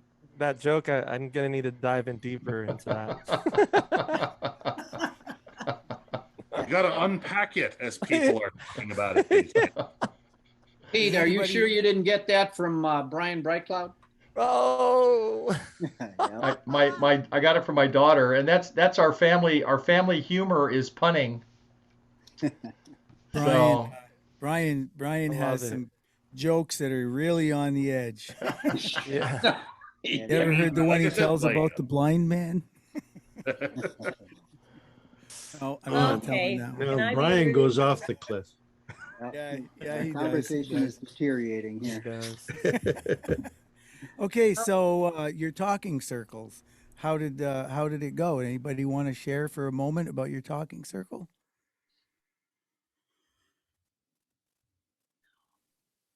We've all turned shy.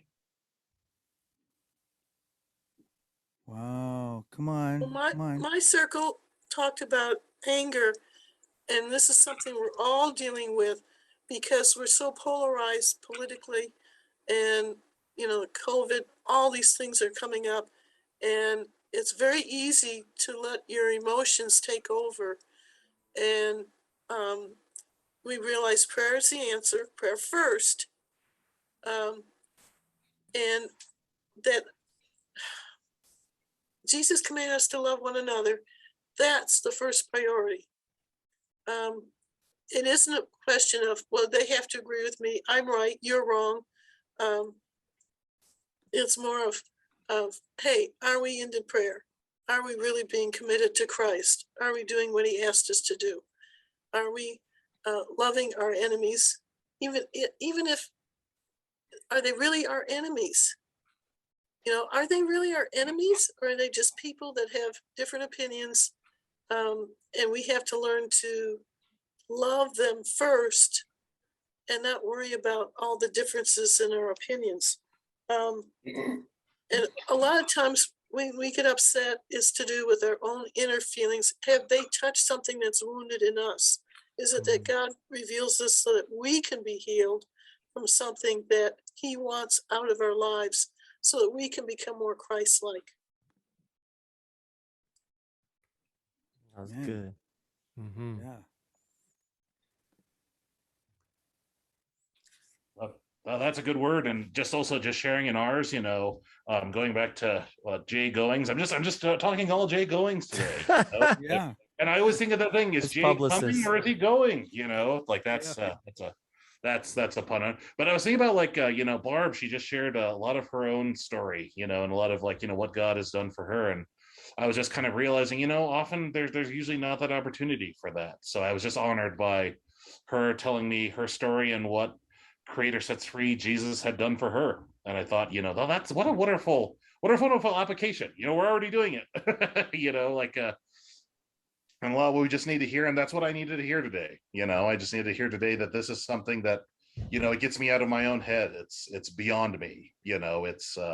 This is something that is like I'm coming to God. God is not God's not missing. It's to say, I think it's a quote from Athanasius who said, to say that God has it's so ridiculous for someone to say God has turned away from someone. It's like saying the sun has turned off because a guy's gone blind. It's like Yeah.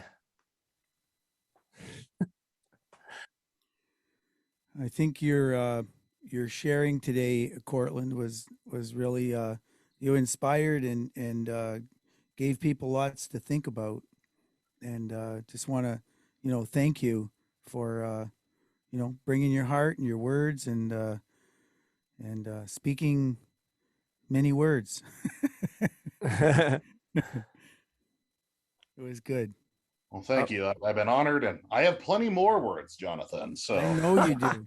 Hey, I wrote down that Sebastian Younger, and I got it right away when I heard that was a book you were reading. I got it, and that's very very informative and really can give us some great understanding of where we're going and how to deal with it. oh yeah, no, it's good. And the ending, I mean, it's really short too. Just everyone else in there, I'd recommend it. It's really short, but the ending, man, it just gets you right in the good spot. So Awesome. And again, that's the book Tribe by Sebastian Younger. yes. Anybody else want to share? Ray and Sue. I hate to put him out there. But Namar is raising his hand. So Namar, go ahead. And then Ray and Sue, maybe they can share about what God is doing, how Jesus is moving right now in the Catholic Church, which is like, boom, big time. So yeah. Okay, thank you, Paul. Yeah, so in our group, which is it was very small, but that's fine because hey, the word says when 2 or 3 are gathered in my name, I am in their midst. So it was great stuff. So we touched on a lot of what Courtland has said, but one of the things that we talked about was the fact that this world is decolonized by Satan. We talked about that. So let's start there.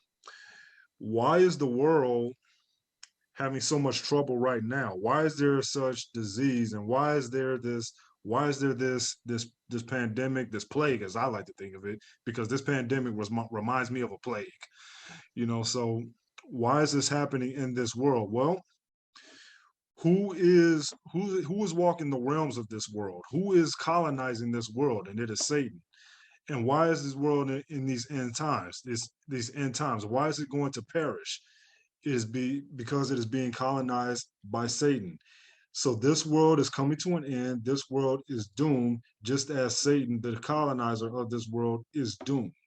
However, Creator sets free Jesus. He said that he is going to restore this world. He is going to make everything new, and all of the grace of the Lord shall be with all of God's people. Now it is up to us. We have the gift of receiving this, like Courtland said, but we also have the free will to reject it. Now, the free will to reject it, the free will is the product of our flesh. That's the product of our flesh. That's the curse of our flesh because of the fall, which was orchestrated by the colonizer of this world, Satan. But the spirit that accepts the gift, that is our connection to the Holy Spirit that has led us to Creator sets free, Jesus, who has led us to Creator, the Father himself. In this world that is decolonized, where we cannot see God, whereas having faith through our spirit and through the Holy Spirit in the unseen God, the invisible God, like described in Colossians, the book of Colossians, living in the seen world and believing in the unseen God. All of that is to be practiced through our faith and how we love one another, which is how we show the world, this decolonized world, of how we belong to Jesus. And then how do we do that? Through our own cultural context, through our own cultural identity. We use our own cultural identity to show the colonized world how we belong and reflect the Father in a way that others would not know about. And that's how we bounce off of each other. Your culture, your ethnic, your contextualization of how you worship Creator, we need to learn from you, and vice versa. And for all else that comes from different ethnic groups and different cultures from all over the Turtle Island and across the world. That is how we can manifest the decolonizer of this world as Jesus, is by spreading that love rather than being so quick to go against each other, because that's the way of the colonizer. That was good.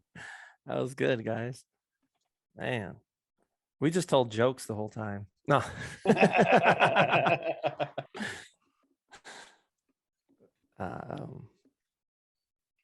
It's Ray and Sue, did they have something to share? I mean, it's massive what's happening. I don't know how many people know about it. No one else in our group knew about what they shared. So it's very inspiring to hear. Am I on? Can you hear me? Yeah, you have the feather. I have the feather. Okay, I'll hold it up. Hello to all of you. To those of you who don't know us, we are Ray and Sue, and we were Wiconi volunteers and still are since 2009. And we're the editors of Richard Twiss's Rescuing the Gospel from the Cowboys book. We worked with him, and then InterVarsity Press. We're also able to edit Casey Church's books. We have authored one of our own, and I was raised a long time evangelical or Presbyterian Protestant in an academic background. And that's where we were until 2019, Ray and I. And all of a sudden, during a devotional time I was having, the Lord said to me, if you choose to convert to Catholicism, I will use you and Ray in a powerful way in the church. Well, this wasn't something I was even thinking about. It was not on my radar by any stretch. And it was something I told Ray I would never do, even though that's how he was raised. But I thought, if the Lord's giving me this opportunity, he must have something in mind. So I stuffed down all my previous training, and I did in 2019. The Lord didn't say I had to. He said that if you choose. Well, it's been a process of learning for sure. And then out of the blue, a few months ago, we were contacted by a representative of the United States Conference of Catholic Bishops, asking if we would be willing to serve with them after the discovery of the children and unmarked graves in Kamloops, I think near Thunder Bay, and then no doubt here in the United States, as we well know. Would we be willing to help with having them repatriated, help to make suggestions about good resources to help people to learn better, help the clergy and the religious how better to learn to work with Native people, and we agreed to be on that committee. Beautiful. The contextual movement in the Catholic Church is phenomenal. I had absolutely no idea. Absolutely no idea. And many of the people on our committee are Native clergy and religious. We are, to the best of my knowledge, only two of a few academics, and everyone else is asking for resources. And so they are reading Richard's books, and they are reading Casey's books, and they are reading our books, and they are asking for more information about how to bring about healing in a good way so that there is change among seminaries and people who are being trained. So your prayers would be greatly, greatly appreciated. This is not going to be easy by any stretch. We're only just getting started, but we are astonished by the grace of God. Absolutely astonished. And Jonathan, don't think we aren't going to recommend your music. Well, thank you. I'm so proud of you. Thank you. Proud of you that you listened to the Spirit and made the move. And now you're in a position like you probably never dreamed of, right? And Had no expectation. So Kamloops is in British Columbia. So it's over near where you guys are, actually. That's true. Yeah. And I'm going to be coming to Kamloops. I was just contacted by one of the religious organizations out there, and they want me to come out and teach and help them to have a better understanding of how the church should move forward. And, you know, like the Anglican and the Catholic churches in Canada are under a lot of scrutiny, but the Anglican church especially is really stepping up. They're really taking their position and doing what they can to start making awareness. And they've put together some videos on the truth and reconciliation and the doctrine of discovery that is just really quite amazing and really brings honor to the non-native community by saying, this is what we did and this is what we need to do to fix it. And we have to begin to listen to the stories. And one of the elders says, you know, don't ask us for forgiveness. Show us that you want to be forgiven and listen to our stories. Listen to what we have to share, because this is the important thing. And, you know, it's learning those kind of things that is really moving us into a new place. So I'm really proud of you, Ray and Sue, for taking that time to go through that transition. And now you're in a great position to do some amazing things. And I know since the discovery of those children in Kamloops, I mean, Canada is a whole different place. People are really thinking of things in a whole different term now, and it's very powerful what's happening. And so, you know, let's keep each other in prayer and in everything that we're doing going forward. One other thing I wanted to mention too is about Robert Soto. He's been going through a really, really bad attack on his health.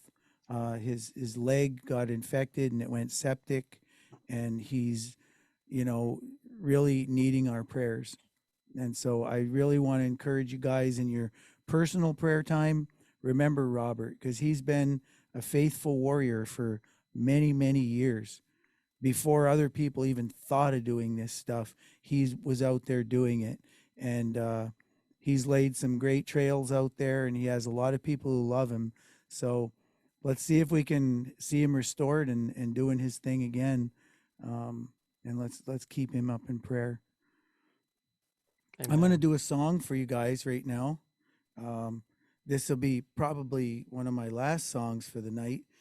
It's a song that I wrote probably a couple years ago. It's coming out on the new album, but it's, you know, always wanting to have a feeling of thanksgiving in my spirit and an attitude of thanksgiving in my heart.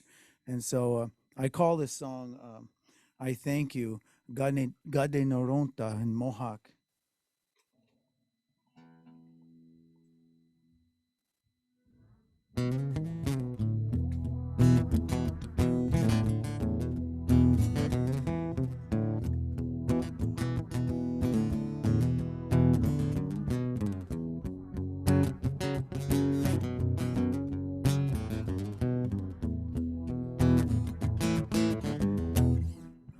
Gade Noronta, so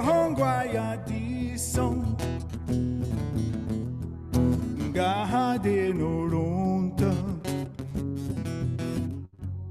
Oh, hongwe, hongwe. I will sing to you. I'll sing to my Creator. Oh, I will sing to you.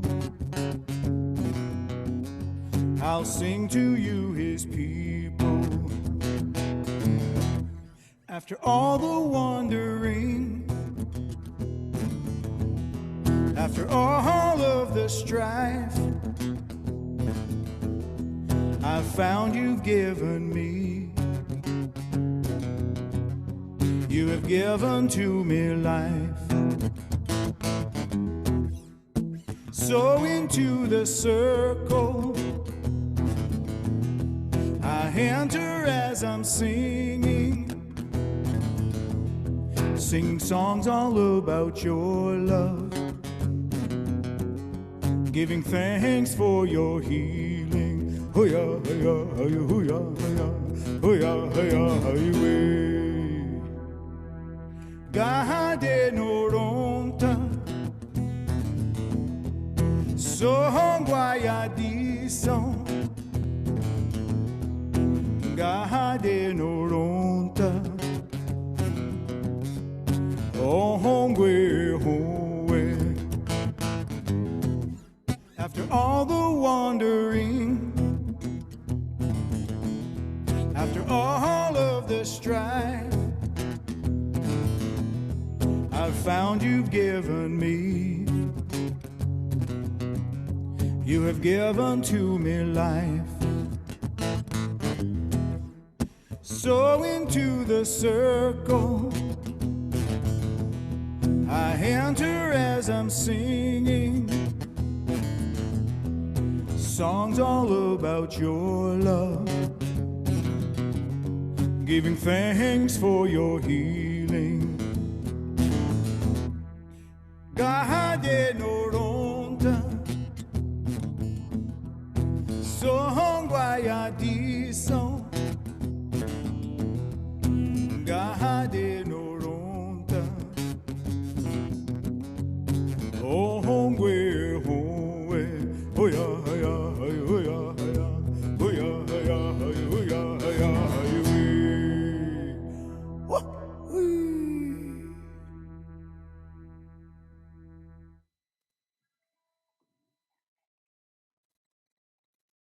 So I'm going to share with you, after I turn off the reverb, I'm going to share with you some of the things that are coming up.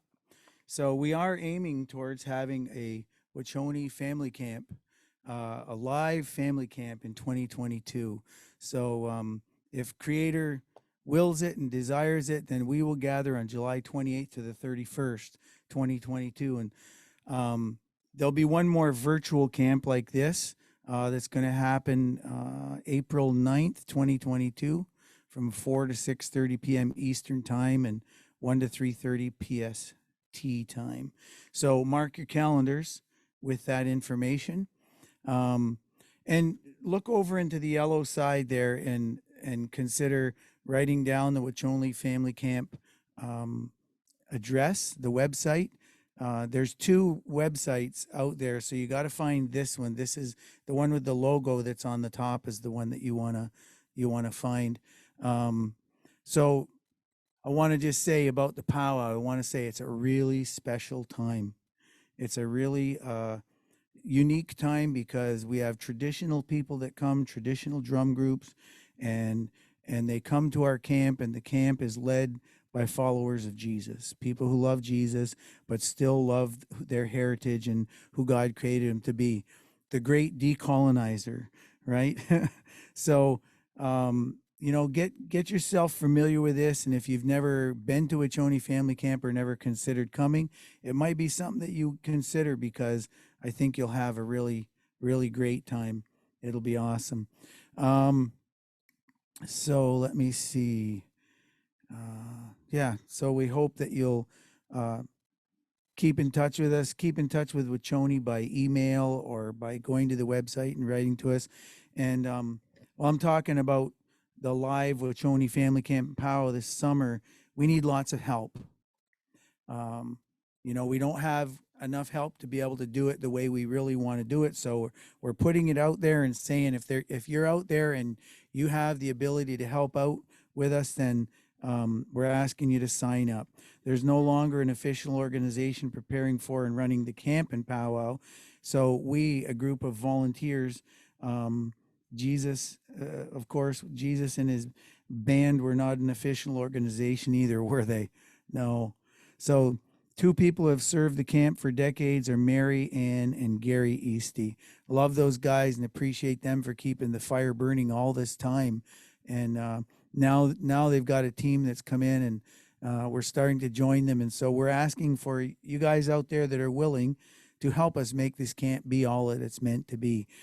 Gary, if you're out there, I'm sure you are, please tell us about the help that you need to actually see the family camp run live this summer. Okay, thank you, Jonathan. Yeah, we are looking forward to being back together. It'll be 3 years since we've been able to be together in Aldersgate near Salem, Oregon. And these are some of the needs. Now, you don't need to jot these down because we're going to be sending out an email next week that will give you this particular information along with some more detailed information on some of the needs that we have. I just want to point out that the first 2 to sort of focus on just for a couple minutes, that obviously we have a small prayer team currently that have been doing a fabulous job over the years, but they can always use more of you, especially those of you that are intercessors and really make prayer a part of your daily life. We would like to have you on board with our team. And if you will connect with us, as you see down at the bottom of the screen there, it says, if you want to serve in any of these ways, to please email us at that Wiconi Family Camp address and put in the subject line serve so that we don't miss your email. And we will give you more information and connect you with the people that you need to be connected with.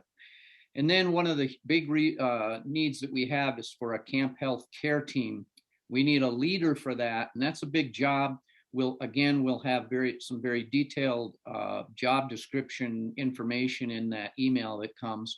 And then we need a bunch of members on that team, especially if you've got CPR training, specifically from a national organization. We need you, and we need it. We want to be taking care of people. Of course, we've always taken care of people during our camp years, but this year, of course, we all know that it's even more critical that we be on top of things medically speaking, as well as mental health crisis needs and things like that. So you see the list of other needs that we have, and we'd be grateful for you to contact us and say, yeah, I could help out in that way. Also, there are a lot of general needs that we have, like physical needs. If you're going to be at the camp, we need help in just getting things ready for different parts of the camp, especially for the powwow on Saturday. So please look for that email, and we'll look forward to working with you in these. Hey, Gary. Yep. I think you should just read each one. Just read each one so that you've voiced it out for everybody. Okay. If there is anybody out there with fundraising and grant writing ability, boy, we could use your help, because finances are always one of those issues that we need help with, and having somebody that could focus on that with some experience would really be a big help. There'll be a little bit of, not a lot of need, but some help maybe in registration matters. Marianne usually heads up the registration, and she'll be working with Pete and navigators to take care of that area, but we can still maybe use some help. And then during the camp, there's a lot of things. We've got a children's program that we want to run. We have a lead person for that, and we can put you in touch with them if you're interested in participating in that. And then just the general things, moving chairs, moving tables, set up for sweat lodges, the powwow. If anybody out there has experience as a real experience with the photography or videography, we would really like to be able to put together a video of the camp and the powwow to be put out there for people to see after we've had it. And there's a lot of just small needs that we'll have. We'll need mic runners for the powwow. We need people to take care of the trash. We need just a lot of different people helping out in that manner. So just let us know if you sort of a miscellaneous general handy type person, then please let us know. Awesome. Awesome. Great job, Gary.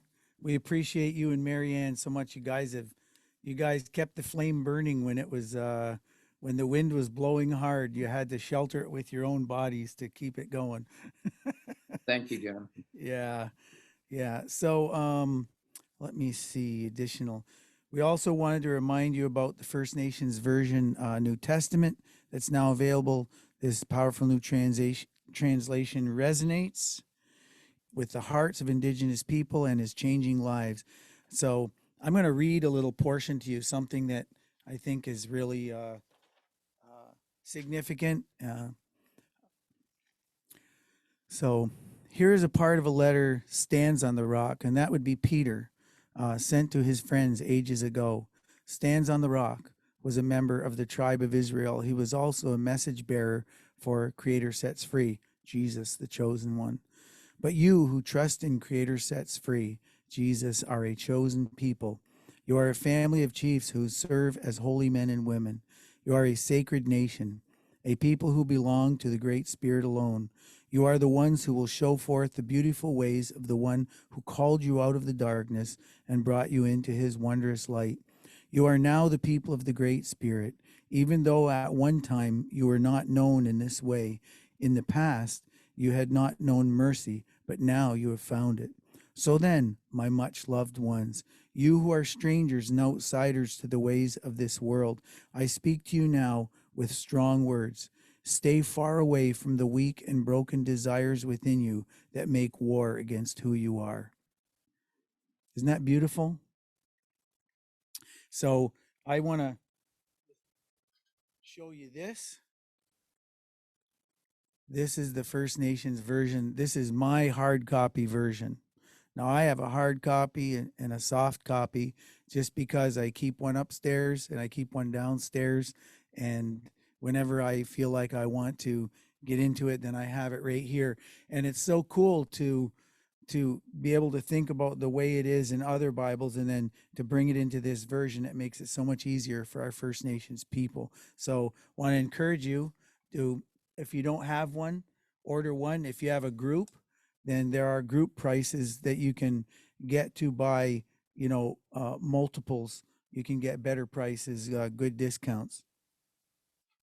And it's about time that we have this kind of Bible for our people. So I want to thank Terry and all the work that he's done in order to make this thing come to life.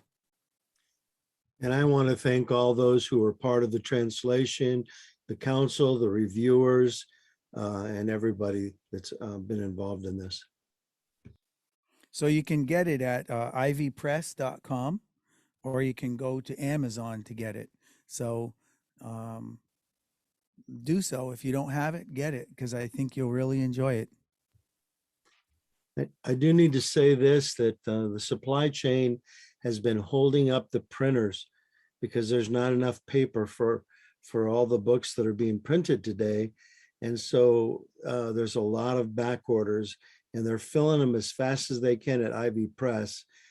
So we need your prayers to get this paper to the printers so that we can fill all these back orders. We have thousands on back order. That's a terrible problem, Terry. I know, but people are writing me every day saying, where are they? And I'm trying to explain. So help me explain and keep praying, and don't give up on your order. It'll get there. Yeah, keep giving your orders, because it'll just show how much more they're needed so that they will get the right paper and have it available. Yeah. Yeah, how blessed we are. We're moving forward. It's obvious there's some great things happening. And I have a book that I'm going to get out sometime real soon. It's been working on it for quite some time, and I'm really excited to get it out. So I've got one more song to do for you guys, I guess, on my list of things to do. I'm going to do a song, and then we're going to have a closing prayer. And I am going to choose an elder to do that in a couple minutes. He's going to pass the virtual tobacco to you. Yes.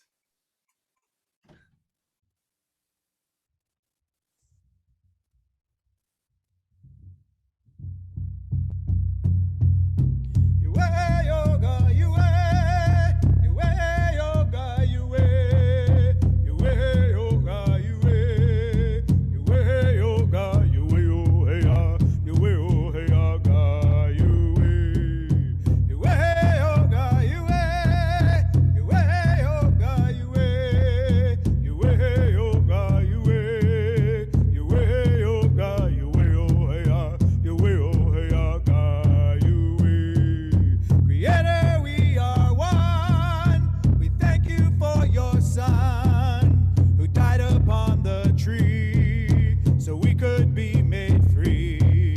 So we could be made free. Creator, we are one. We thank you for your son who died upon the tree so we could be made free. So we could be made free. Yahweh, yoga, Yahweh, Yahweh, yoga, Yahweh, Yahweh, yoga, Yahweh, Yahweh, yoga, Yahweh, oh hey, Yahweh, oh hey, yoga, Yahweh, Yahweh, yoga, Yahweh, Yahweh, yoga, Yahweh, Yahweh, yoga, Yahweh, Yahweh, yoga, Yahweh, oh hey, Yahweh, oh hey, yoga, Yahweh. For you we beat this drum, for you we sing this song, we dance this dance for you, 'cause you are the Holy One. Yes, you are the Holy One. For you we beat this drum, for you we sing this song, we dance this dance for you, 'cause you are the Holy One. Yes, you are the Holy One.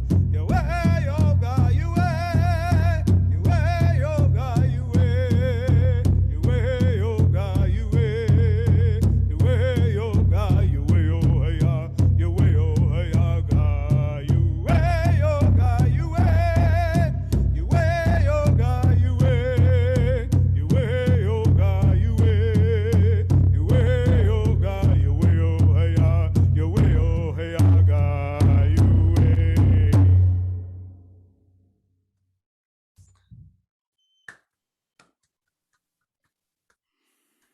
Whew. I often say with Broken Walls when we're touring, sometimes we come off the drum and we're all out of wind and can't hardly get going. But hey, I feel great. This is awesome. So it's been good to be your host today. And if you guys would like to, you can go to my website, brokenwalls.com. We have a Facebook site, Facebook Broken Walls, and we have a YouTube channel. I have a YouTube channel, and there's lots of Broken Walls on YouTube, but I have a specific channel. I'm kind of calling it a toolbox because I've written tons of songs in there that deal with all types of situations, deal with forgiveness, they deal with hope, they deal with forgiving, and they deal with anger. And there's ones that sing about, there's a song in there about my elder, my Ojibwe elder, Louis Waswa, and the great things that he did in his life and how he really inspired me. And the whole album, Beautiful Great One, if you ever enjoyed that album, that he inspired that album, him and his wife Mary, and he adopted me as his son one night when I got the news from my wife that my father had died. I was in his village, and he came, and he was like the same size as my dad, and he came up and put his arms around me. He said, "I'll be your dad now." And it was really beautiful, and he just adopted me right on the spot, and I became a part of that community, and they became a part of me, and so yeah, it's some great things are happening. So within that YouTube channel, you'll find like lots of different songs, and there's songs that have been on there for 15 years with thousands and thousands of views. But yeah, go and explore it. And if there's, if you're witnessing to somebody and you're trying to do it in a contextual way, sometimes there's songs within that YouTube channel that will help you to be able to show them in a musical sort of way too. So let me see here. I want to choose. I know. I'm gonna have Sue pray over this this evening and just close us out tonight. Where is she? There she is. I'm Right in- unmuting. Okay. So would you mind praying over our gathering tonight and the requests that we've made? Be sure to mention those requests of the support that we need at Wiconi Family Camp, the helpers that we need people to serve. Also, remember Robert Soto and our hearts for him. Let's join our hearts. The scripture says where 2 or 3 gather together and agree. So let's agree for Robert's healing tonight. And I just want to, in ahead of time, just say thank you all for coming and being a part of this. And it really blesses me to be able to be part of the organizing team and to see this grow into something that's going to be really terrific. And I want to send out a great thanks to Courtland. Did a great job. Tim Webster and our elder, Jay Goins. Just really want to thank those guys for the efforts that they put out, the time they spent preparing and everything. And, you could tell it's in their hearts, though. It's in their hearts. They wouldn't have to write anything down because they're men who are ready in season. And I just want to thank them for their great words. They inspired me. I hope they inspired you. Sue, take it away. Okay, I'm also going to add in a prayer request that I saw Jane posted for Ray and Perry Evans. Long time Wiconi volunteers. And Jane said that they were having both health and mechanical problems. Okay. Yeah. Cousin of Richard's too, actually. Thank you, Lord, so much for being with us in our circle and in fact, creating this circle. Thank you for all of those who brought about the technology so that we can connect even over the miles and time zones. Thank you that you are God, you are great creator. Thank you for Terry's faithfulness to bring about the First Nations version. It has tremendous potential to be an outreach to people who wouldn't listen or understand in other ways. So I'm asking that you free up all the nuts and bolts so that can be published in great numbers and be an avalanche all around the world. I'm asking your blessing over all the preparations and needs for the family camp in person in July. You knew that list before Gary and the team put it together. So I'm asking that you go through each one of those sections and provide pressed down, shaken together, running out and over with specific numbers of people and exactly who you would have in each place. Robert Soto is a long time mentor and elder in our group. I don't know him personally, but I know of him and I've read about him. I'm thanking you for his faithfulness and his willingness to serve you, even when it's very, very difficult. So I'm asking that, like Hezekiah, you give him extra years. Heal him, Lord. We need as many of our ministers as we can get. So I'm asking for that, specifically for that particular scripture over Robert, and bless his family, help them to be encouraged, and his friends too, of course, as they stand around him. I'm asking for your special blessing too over my friends Ray and Perry. Oh, Lord God, I love them. They are for sure Wiconi family members. They've had long health issues. I'm asking again for healing, and why not the blessing of Hezekiah for them too? And whatever mechanical problem, you were a carpenter and a builder and a mason and hard to say what else. I'm asking that you send mechanical angels to fix whatever their needs are. Thank you that you have brought us this far through this horrendous pandemic. I'm asking for an end to the pandemic and help us to come out stronger and healthier and knowing more about you in every way. God bless us all as we go on our ways and bring us back together many times. And in Jesus' precious name, Creator sets free. Amen. Amen. Thank you, Sue. You're welcome. Okay, so we're going to have, if there's people who want to get together and continue to chat and to do some things together,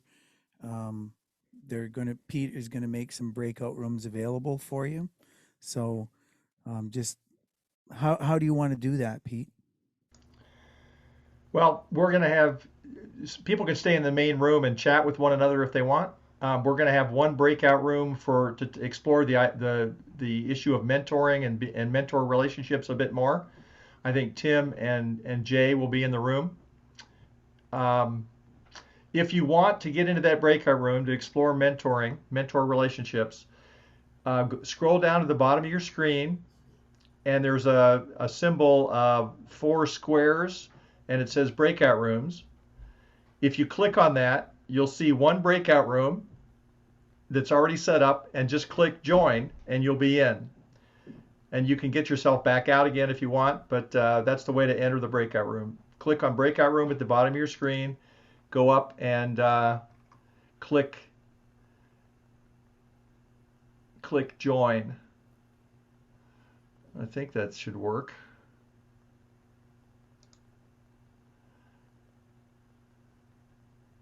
I just clicked the word unassigned, and then the other one pops up below it. Unassigned you want to click on unassigned and then explore mentor relationships. You can click join there. And if you have trouble, shout out and we'll try to help. Everybody else can stay back in the main room and maybe turn on gallery view and chat and interact with each other. Woohoo! Take care, everyone. It's great meeting everybody. As Redbone says, come and get your love. Indeed, indeed. Good night, everybody. Good night, Courtland. Thanks, Courtland. He was Good night. good. Good night, Courtland. Oh, he can't hear. All right, so we'll do it again. Bye-bye. Bye. Sarah, unmute. I was just about to leave. It's 1 a.m. here. Yes. Well, bless you for being with us. Hello. It's so good to see you. It's so good to see you. I want to hug you and just hug both of you guys. Just you cuties. Goodness. It has. You too. Looks like you're doing well all the way over there in Spain.